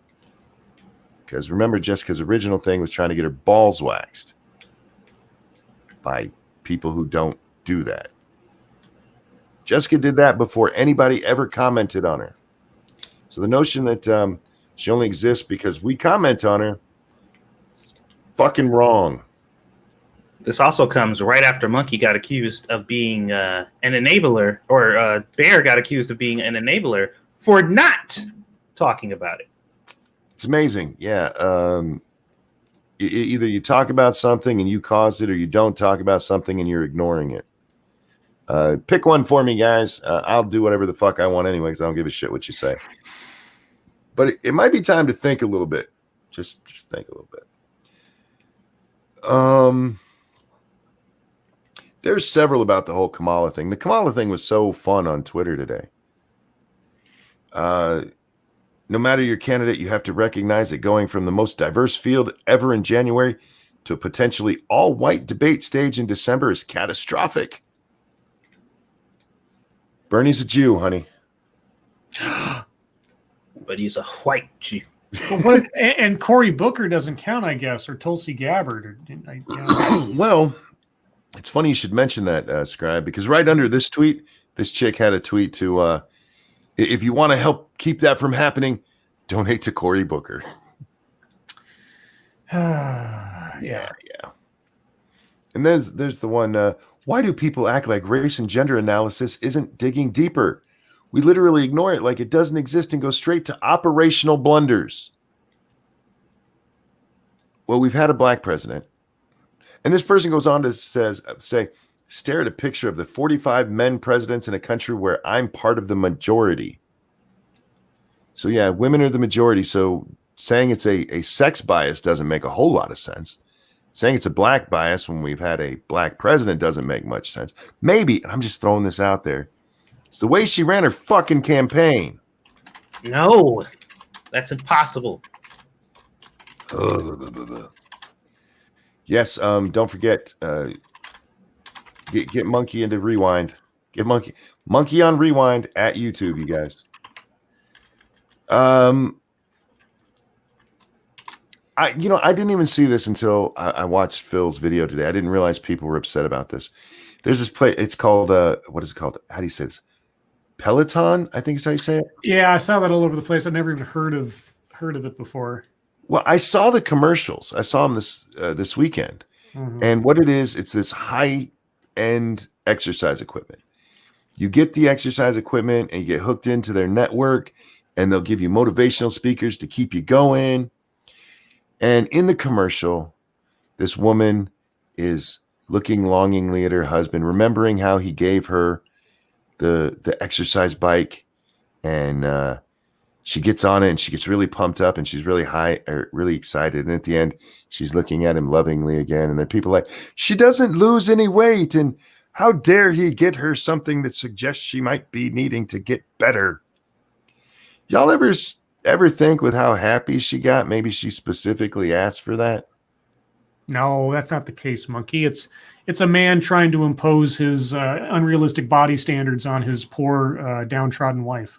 Yeah, and that's what they seem to think. And there's the big part of it is she didn't lose any weight. You can exercise and not gain or lose weight and just tone. Mm-hmm. No. That's not the point. That's not the point. Yeah, I know. It's not the point. It's that she's skinny, and how dare they suggest fat people need to not be fat. And how dare a man force a woman to look how he wants her to? Yeah, fuck off. Then the last one I'm going to talk about. No, I do need this one real fast. There was a man in, how do you say this? Petaluma, I think. Sure. He was killed when he was stopped by the police, and they put what they call on him a carotid restraint, which is basically a chokehold, is what you guys would know it as. But the headlines screamed, "Man misidentified as a car thief, pulled over in his own car." Now, I don't know exactly what happened with him. I read the story, and what it says is that the cops tried to stop him. He wouldn't stop, so they finally boxed him in. He wouldn't get out of the car. He wouldn't open the door. So eventually they came up, they bust out the window, and they grab him. Another cop comes in through the passenger side door to get him. They notice that he's not breathing. They call an ambulance. He dies at the hospital. That's the basics of the story, and that's all that's known right now. But the headlines they keep throwing out there, this man stopped in his own car. Do you know why they stopped him in his own car? Because it was registration expired. He reported it stolen. Well, okay, interesting. Him being mistaken for driving a stolen car is because 3 days earlier, he reported that car stolen. And he didn't rescind the report afterwards, I guess? No. Okay. That's still tragic as fuck. It is. Yeah. But It's if you're also going to... key information that I'm sure was kept out of the title. Thank you. That is very key information. Super vital. Thank you, Sanguine. How dare he get something that she enjoys? Doesn't he know that the only good gifts are feminist literature and DVD box sets, even if not wanted? Yes, exactly. The only safe gifts to get your woman is, not stuff that would make her feel bad about herself in some abstract way that someone else will assume is the case. Doug, I do understand that a carotid restraint is different from a chokehold, but from what people see, that's what in wrestling, they always call it a chokehold. What you're doing is you're trying to block the carotid arteries to make somebody pass out. They can still breathe, but you're still restricting blood flow to the brain. Anyway, I don't have an opinion on the cops and this guy, any other thing, but other than the fucking disgusting news media who's out there, mistaken identity, he was driving his own car, that he reported stolen. It's not like the cops just went, "Oh, that guy kind of looks like our suspect. Go kill him." Anyway, the final one is the whole PewDiePie thing. PewDiePie got robbed, and that's his wife, right? His wife tweets out, yes, that there was a lot of her stuff that was stolen, a lot of jewelry, luxury items, and ranting feminist. Yeah, I was hoping you got to that because I forgot about that one.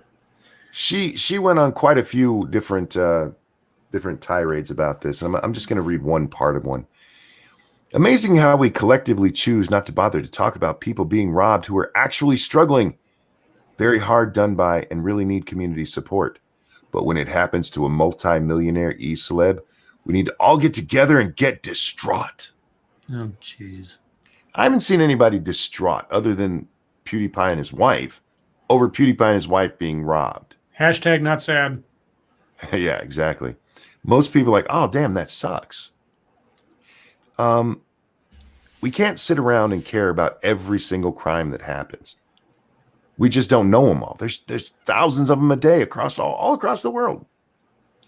But there's a difference between going, oh man, that sucks, and then the people who are responding to that going, fuck him, he's rich. She has several of her posts that are basically, well, he can rebuy everything. He can rebuy it all. Who cares? I mean, he can rebuy it all. Yeah, I've never had. I don't have any luxury items in my house, so that's. Thank you, Cryptic. We call that blood choke in the USMC. Yeah, it's what it is. Blood choke. Blood choke. That should be a title of a horror movie. Yeah, it's cutting off the blood supply instead of the air supply. Air Supply. I remember that band. I still love them. Okay. But I'm sorry. She keeps freaking out because people are getting all passionate about it. They're getting passionate because you're saying that it's okay to rob people as long as they're rich enough. Yeah, and they keep claiming that, and that's not what I'm saying. I still think it sucks, but like no, that's exactly what you're saying. Well, I mean, as long as you're rich enough, then whoever else is outside of you is poor, and it's okay to rob. You see? But her philosophy here also flies in the face of every charity thing we've seen online. Oh. You know, a bad thing happened here, and the internet rises up and helps those people. A bad thing happened there. Everybody rises up, raises money for them. We actually saw people take advantage of this. Remember the homeless guy and the two people that he helped by giving her his last $10 so she could get gas? $20, Monkey. It was 20. I'm sorry, 20. Yeah, come on. They raised thousands of dollars for those people. Oh no, but people only care when it's a multimillionaire. Kiss my ass. People care when it's put in front of them. Thank you, Snubberth. Why do people who complain about the poor always have shirts on their backs?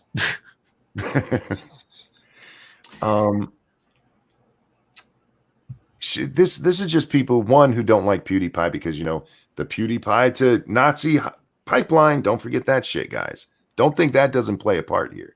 And two, he's a millionaire, and fuck millionaires. Fuck them. We have a presidential candidate out there, two of them. We're like, we got to punish rich people. That's what this is about. Go fuck yourself. You're being like, fuck them. They got robbed. It's okay. They can buy more stuff. Fuck them. Shut up. You're an idiot.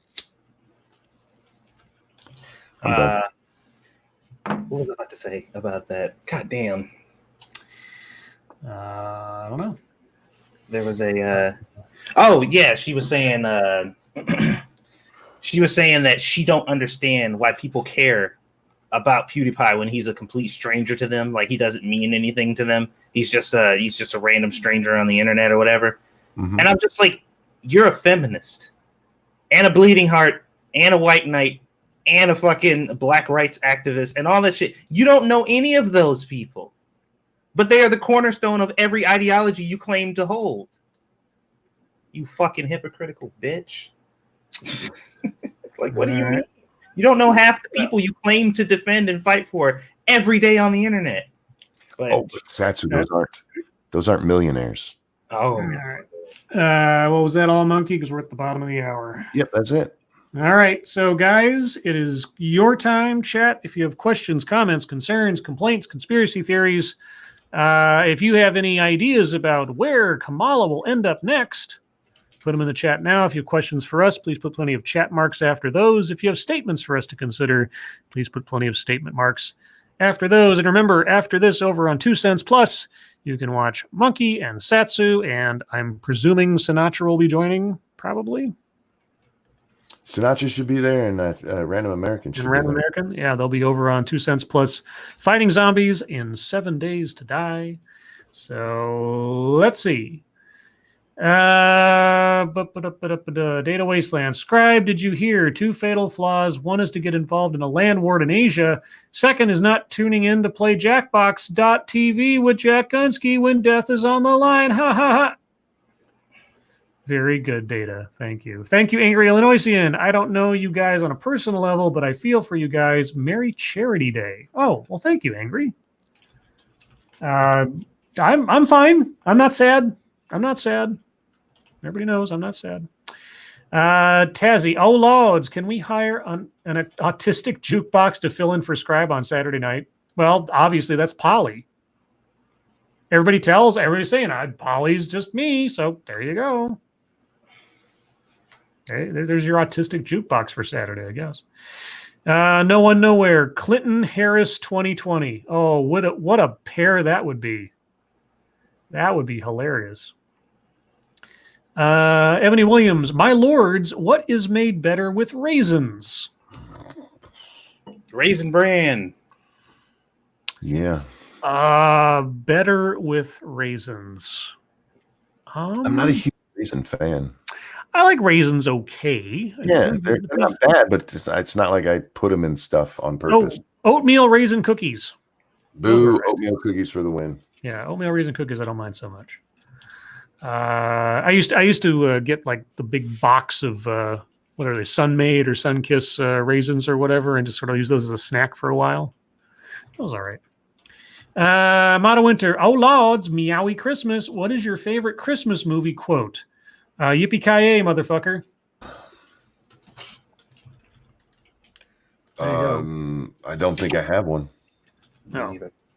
Well, I got the better of both of you. Peter Silak Hades 313. Who do you think Obama will endorse? And do you think he hasn't endorsed anyone because he's waiting until there is a clear front runner before he does finally endorse someone? Yes and no, in the sense that we know he's not going to endorse Bernie for sure.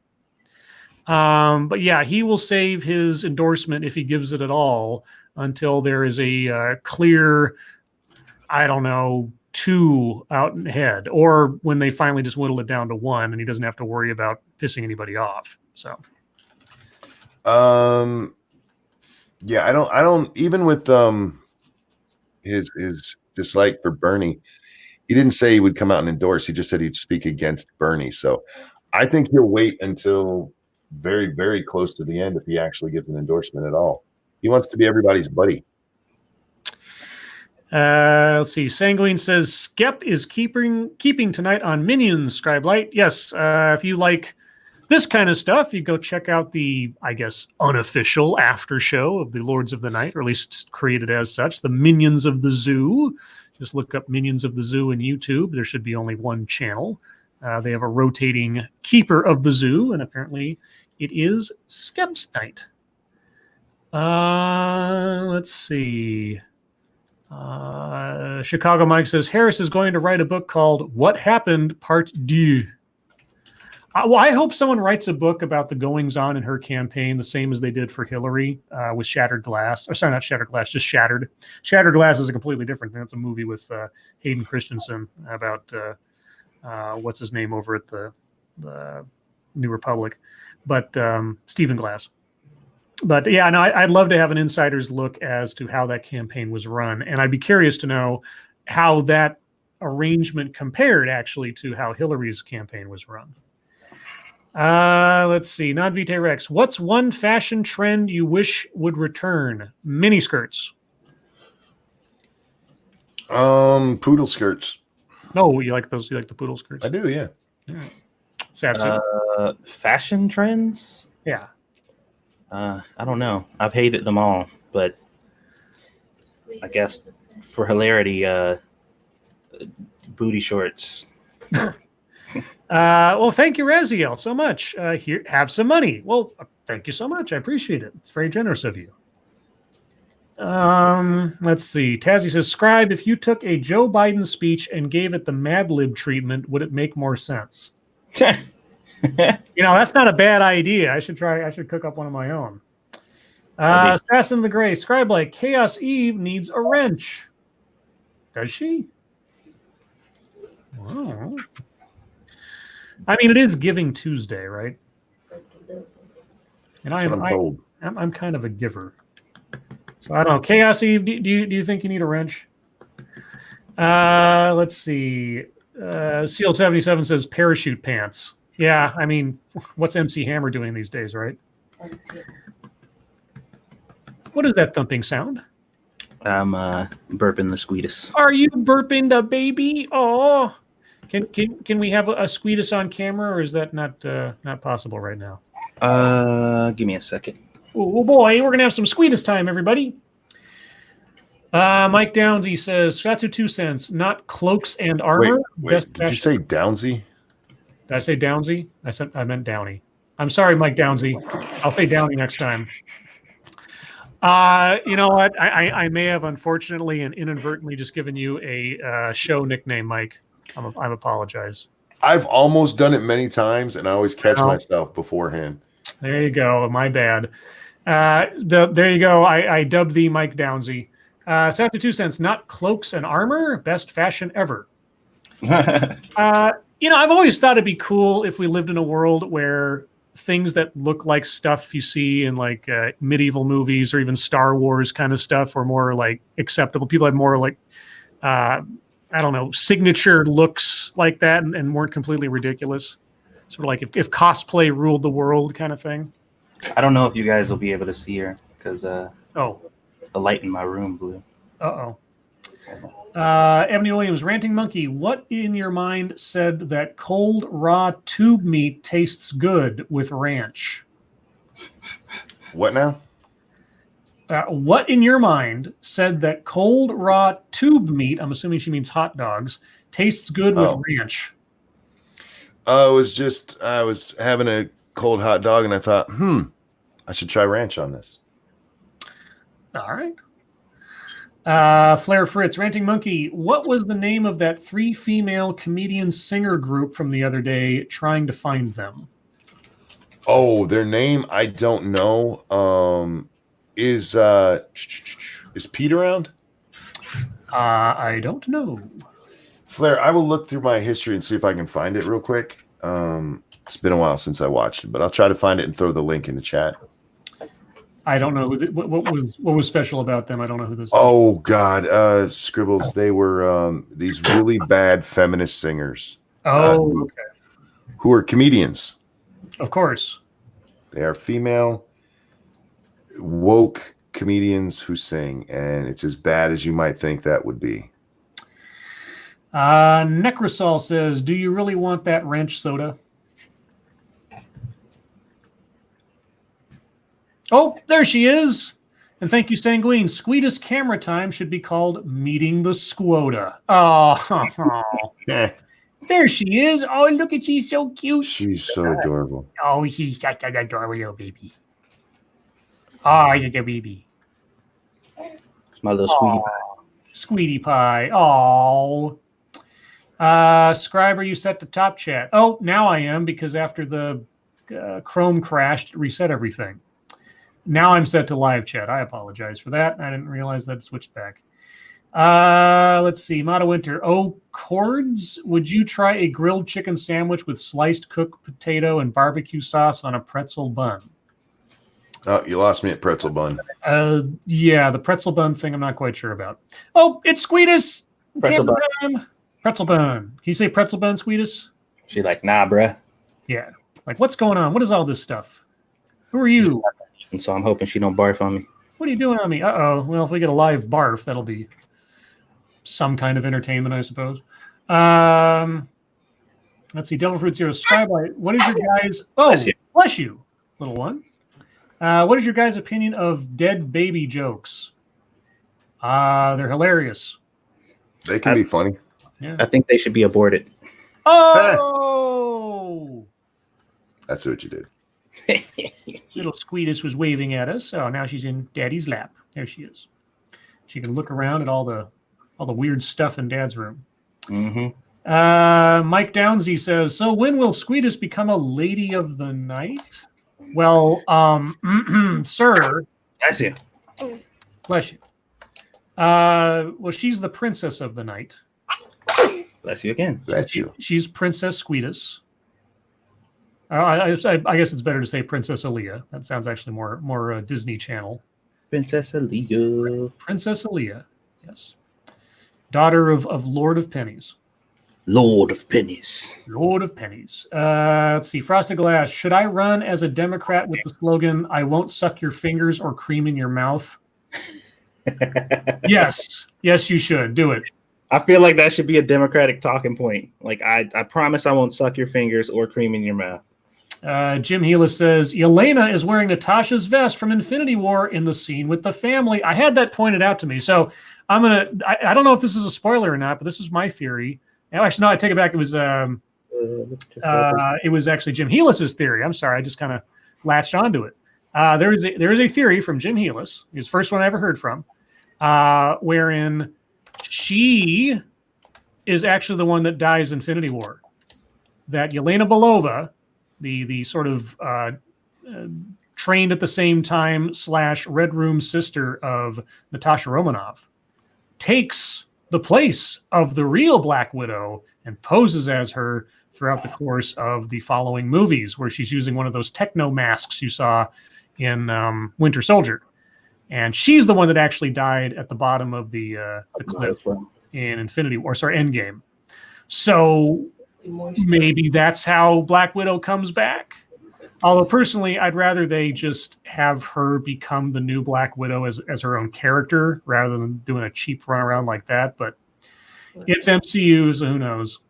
Well, I mentioned to Jack this morning when I saw it, I don't remember what was said in there, but there's something in there that makes it sound like it's after Endgame.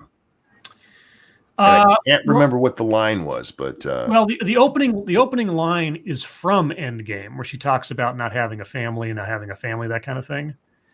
So they've mixed some things in there that have already happened technically. But yeah, it's interesting. Like I don't know the name of the actress that's playing the blonde Black Widow, because they're all kind of widows in a way. But yeah, is she going to essentially be a spin-off new Black Widow, or are they going to try to use her as an end run to bring back Scarlett Johansson later on? Don't know. Thank you, Cryptic. Keep her away from R. Kelly's grandson, Satsu. Fuck, keep her away from R. Kelly. Yeah, period. Her first haircut. Oh yeah. She's got such a mop on her already. I mean, that's a lot of hair on that kid. Yeah, she got a lot of hair, man. Yep. She says, I ain't cutting her hair. Get a professional. Angry Illinois, and if it hasn't happened yet, when is baby's first haircut? Soonish, I suppose, because she's sprouting all over the place. Her hair's all over the place, though. Like, it doesn't have a general direction. It's all over the place. So, you can see like the hairline and exactly like what direction it's kind of growing in or whatever, which way you need to comb it. It's just all over the place. Needs to be trained. No matter how much she done combed it, oiled it, like everything, try to moisturize it, nothing. It's just, she's just going to be a frizzy baby. James Colley says, not sure if you answered this, but does Bernie have the VP or Speaker of the House nomination? You mean like, does he have a VP for himself? I don't think he's going to be anywhere near the Speaker of the House. Because Nancy Pelosi won't let that go until she retires, and I think her successor is already kind of being groomed, and certainly not Bernie. So I don't think so. As far as VP, we're still haven't even gotten to the primaries yet, so nobody's going to be announcing a VP candidate or stage themselves up as well. I suppose some people could be staging themselves up as one right now, like Stacey Abrams already basically said, "Hey, I'll be vice president if anybody wants me to be." Just in case anybody's thinking about it. Dr. Noah, Ranting Monkey, have you seen the movie Fried Green Tomatoes? Yes, long time ago. Thanks to Squishy, now I have.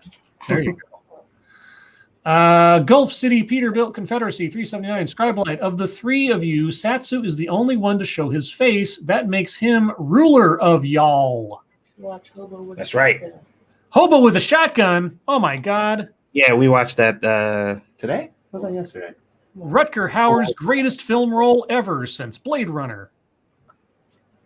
Hobo with a shotgun. That was like a fake trailer on one of the Grindhouse movies. That they did. Yeah, well, that's what I told her. I'm like, this looks like a Grindhouse movie when it first started. She didn't even know what I'm talking about because she don't even know what Grindhouse movies are. Yeah, there was if I remember correctly, there was a contest for Grindhouse fake trailers that they had, and that was one of the winners, and they actually put it in one of the movies. It was like Hobo with a shotgun, and it was like so fun. It was a funny movie, man. It was really stupid. The acting was over the top. Canadians are they Their action movies are interesting. Let's see. Uzi Q says the Squeedus is so cute. Yes, she is. Yes, she is. I'm not doing nothing there. Now she's getting her hair combed. Aw. Mata Winter. Oh, Lords, would sending Monk Christmas dinners in a tin be helpful in keeping him warm this winter? I don't know if warm is the word I would use. Those dinners in a tin thing looked awful. Ugh. It certainly helped me vomit. There you go. That wouldn't keep you warm. That just dehydrate you. It might give you a fever. That'd keep you warm-ish, I guess. When will Squeedus inherit my channel? What are you doing? Wow. She's got a lot to say. What's all that? That ain't a poop grunt. That's just a grunt. Yeah, like, let's see. Devil Fruit Zero. Scribe Light. Would Squeedus be more adorable with a baby afro? I think that's what she's got right now. The baby version of one. Yeah, see now the pic's in there. There you go. Solid. It just needs a little fist on the end. Solid. Yeah. No, you didn't. Now we just need her to say, "Damn, sugar." Let's see. Ebony Williams says, "Sassy, when will Squeedus inherit your channel?" Oh, probably. She already has, practically. Yeah, once you get old enough for me to like teach her how to cook and stuff, that'll be fun. Like I can make a Squeedus cooking segment. Let's see. Dr. No says, Scribe Light, have you seen Ben-Hur starring Charlton Heston? Long time ago, yes. Ben-Hur? No. Well, that might be the porno version. Keeverdam, how do you feel about pineapple on pizza? I'm fine with it. Generally, usually you have to have Canadian bacon. That's the classic arrangement. But just as a general rule, I don't mind it. Oh, Squeedus doesn't like pineapple on pizza. Oh my god. What is wrong with you? She's not even opening her mouth, and she's like a kazoo. Like, you good, man? What the problem is? That almost sounded like a poop grunt. Did you poop on me? Oh. Did you poop on me? Oh, good. Live TV, everyone. Jeez. No, she didn't poop. She's just being weird. She's trying to be a star. She's trying to be a YouTube commentator like Daddy. She's taking over the show. Let's see. Original Shroom, Satsu, STARS. Stars is happening around the 13th. Capcom is supposed to be revealed this to the world. Resident Evil 3 remake. Oh yeah, I heard they were doing the 3 remake. Yeah. Since 2 was so successful. Well, I mean, they were planning on doing it anyway. But I'm excited about that, dude. Nemesis and the new set. I mean, well, I guess the big dude on the big dude on Resident Evil 2 was basically the Nemesis in that one or whatever. But I'm curious how they're gonna do it. It should be awesome. Seeing fucking jail. Non-Vitae Rex. What's an X-Men mutation you'd never want to have? Probably Multiple Man. Like whenever he was struck or something, he'd create a copy of himself, because that would just cause all kinds of problems. What? You wouldn't want 2 scribes in a BDSM situation? No, I wanted it all for myself. It will be for yourself. Yourself No. and your other self. No, it'd be for 2 of me, and that's not good. Would you guys kill each other? Fight to the death? See who's the strongest? Yeah, we probably just keep holding games of Highlander. Shadow clone jutsu. Is there a superpower that you would not want to have, Monkey? Yeah, lasers blasting out of my eye uncontrollably. Yeah, that sucks, doesn't it? What about you? Rogue's power, definitely. Oh, yeah, that's true. Yeah, I was thinking it, and as soon as I looked over at the chat, somebody was like, I'm like, yeah, they know what's up. Delfruit Zero Scribe Light, are you not attracted to yourself? Not like that, no. I think I look okay. Oh. Uh-oh. Yep. That was a cookie. It's your turn. Yep. She is dropping ass over here. Here. Oh, no. Sweet poopy. Oh, no. no. Sweetest droppings. Sweetest droppings. No. This poop here brought to you by Pampers. Mike Downsey, Lords of the Night, would you ever consider placing a claymore on a Roomba? Are you talking about the explosive or the sword? Because the answer is yes. Let's see. Froggy says, what do you call an incestuous nephew? An ant eater. Oh, that ain't right. That's not right. Peter Silacadius, have you seen the trailer for Black Widow? Well, yes, and we talked about it earlier for several minutes. Let's see. And Stargazer has posted the link to 2 Cents Plus, where you can go watch Monkey and Satsu after this, and Sinatra and Random American fight zombies in 7 Days to Die. We have 5-minute warning, guys. If you have any other questions, comments, concerns, complaints, get them in now. I'm sorry if I missed them. If I missed them, say it again. Scribbles, you like root beer floats? I can take them or leave them. My sister's a big root beer fan. I'm sort of Switzerland on the whole thing. I'd probably be more excited about the ice cream. Uh-oh, more sweetest. Why are you attacking me? It's your mom's fault.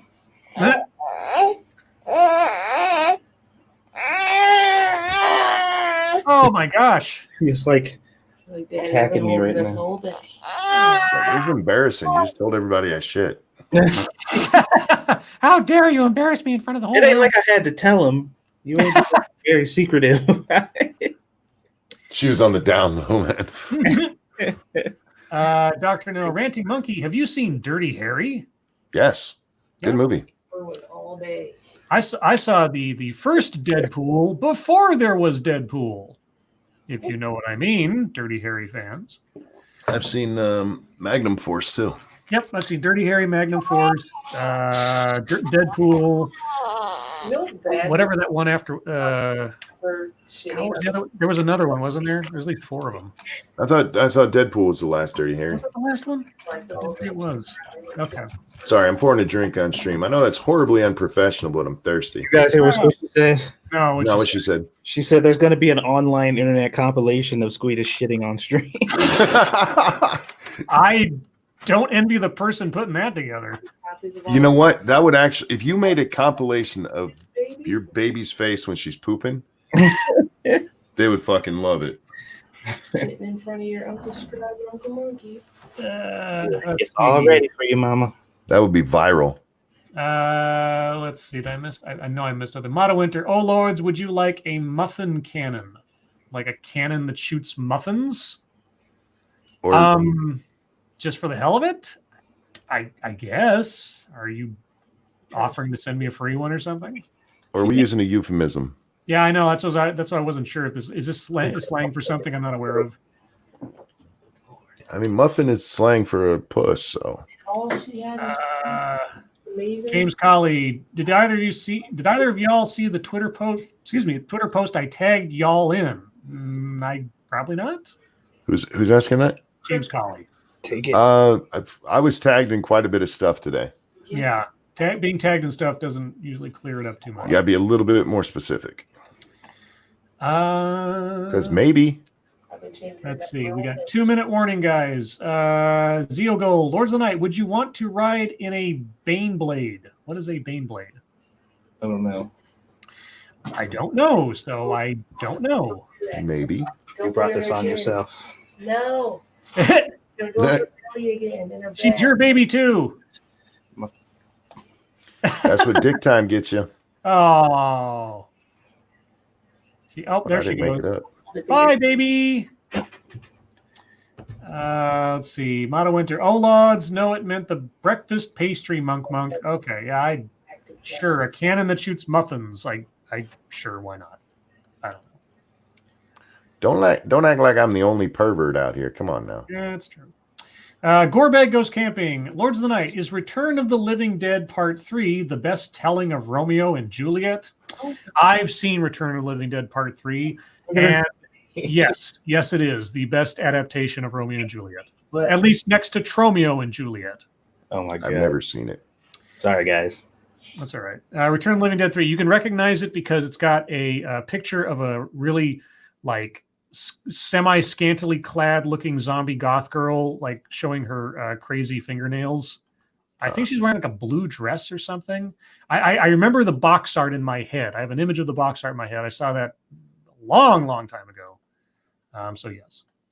Ryan Walters, Scribe like Beyblade. Is a brand of spinning top in Japan. I know what a Beyblade is. Yeah, I didn't realize. Hugo said Baneblade, and I'm not like I don't know what a Baneblade. I didn't know what a Beyblade was. So, is that like a fidget spinner? Well, it kind of is, but it's an actual top, and you set them off, and they hit each other in this little arena. It's really kind of cool. Let's see. Burn Volvos, says Peterbilt. Why? They're the safest car on the road. With Burn Volvos, that takes us to the top of the hour, guys, and thus the end of the show. So, I want to thank everybody, all of you in chat, for coming out tonight and joining in with us, as you always do. You guys really are the best audience any show could ask for, and certainly on the internet at large.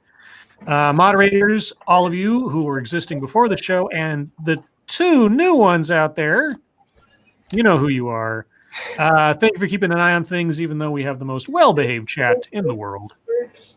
Something's going on with Squeedus. She's laughing at her mom right now because her mom's whining about changing it. She got this smirk on her face like, yeah, bitch, you about to change it. Oh, Squeedus. Everybody who donated, thank you so much for your generosity. I really do appreciate it on this Giving Tuesday. You guys are very, very nice to me. I appreciate it. There she is. It's Squeedus. Say bye-bye. Say bye, Squeedus. Say bye. I have no idea what's going on. There's bright lights and I stink. And remember, guys, tomorrow night we'll be on Monkey's channel on the regular time. And after this, over on 2 Cents Plus, go watch Satsu and Monkey and Sinatra and Random American fight zombies in 7 Days to Die. It'll be exciting and hilarious. Also, if you feel so inclined, go check out Minions of the Zoo, or alternately, go check out Jack Gunsky's channel for Quippers United or Jackbox games or whatever the hell they do over there. It'll be fun. And everybody say goodnight to Squeedus. Good night, Squeedus. Bye, Squeedus. Bye, Princess Olia. Satsu, Monkey, thank you for joining me as always. Indeed. Princess Squeedus, thank you for joining us. Queen Squishy, thank you for joining us as well from the sidelines. She's running away right now. Oh, no. And everyone, your lives make us sad, and we will see you tomorrow. Bye, guys. Bye. Oh, God, girl. Jesus, fuck. And per tradition, I'm turning to my copy of Screw the Roses, Send Me the Thorns, the romance and sexual sorcery of sadomasochism. I don't get my sadomasochism from Satsu, but he's busy. And today's secret word is humans. No, it's humans. You were late on the draw on that one. It's humans. Lo siento. Yeah, all right.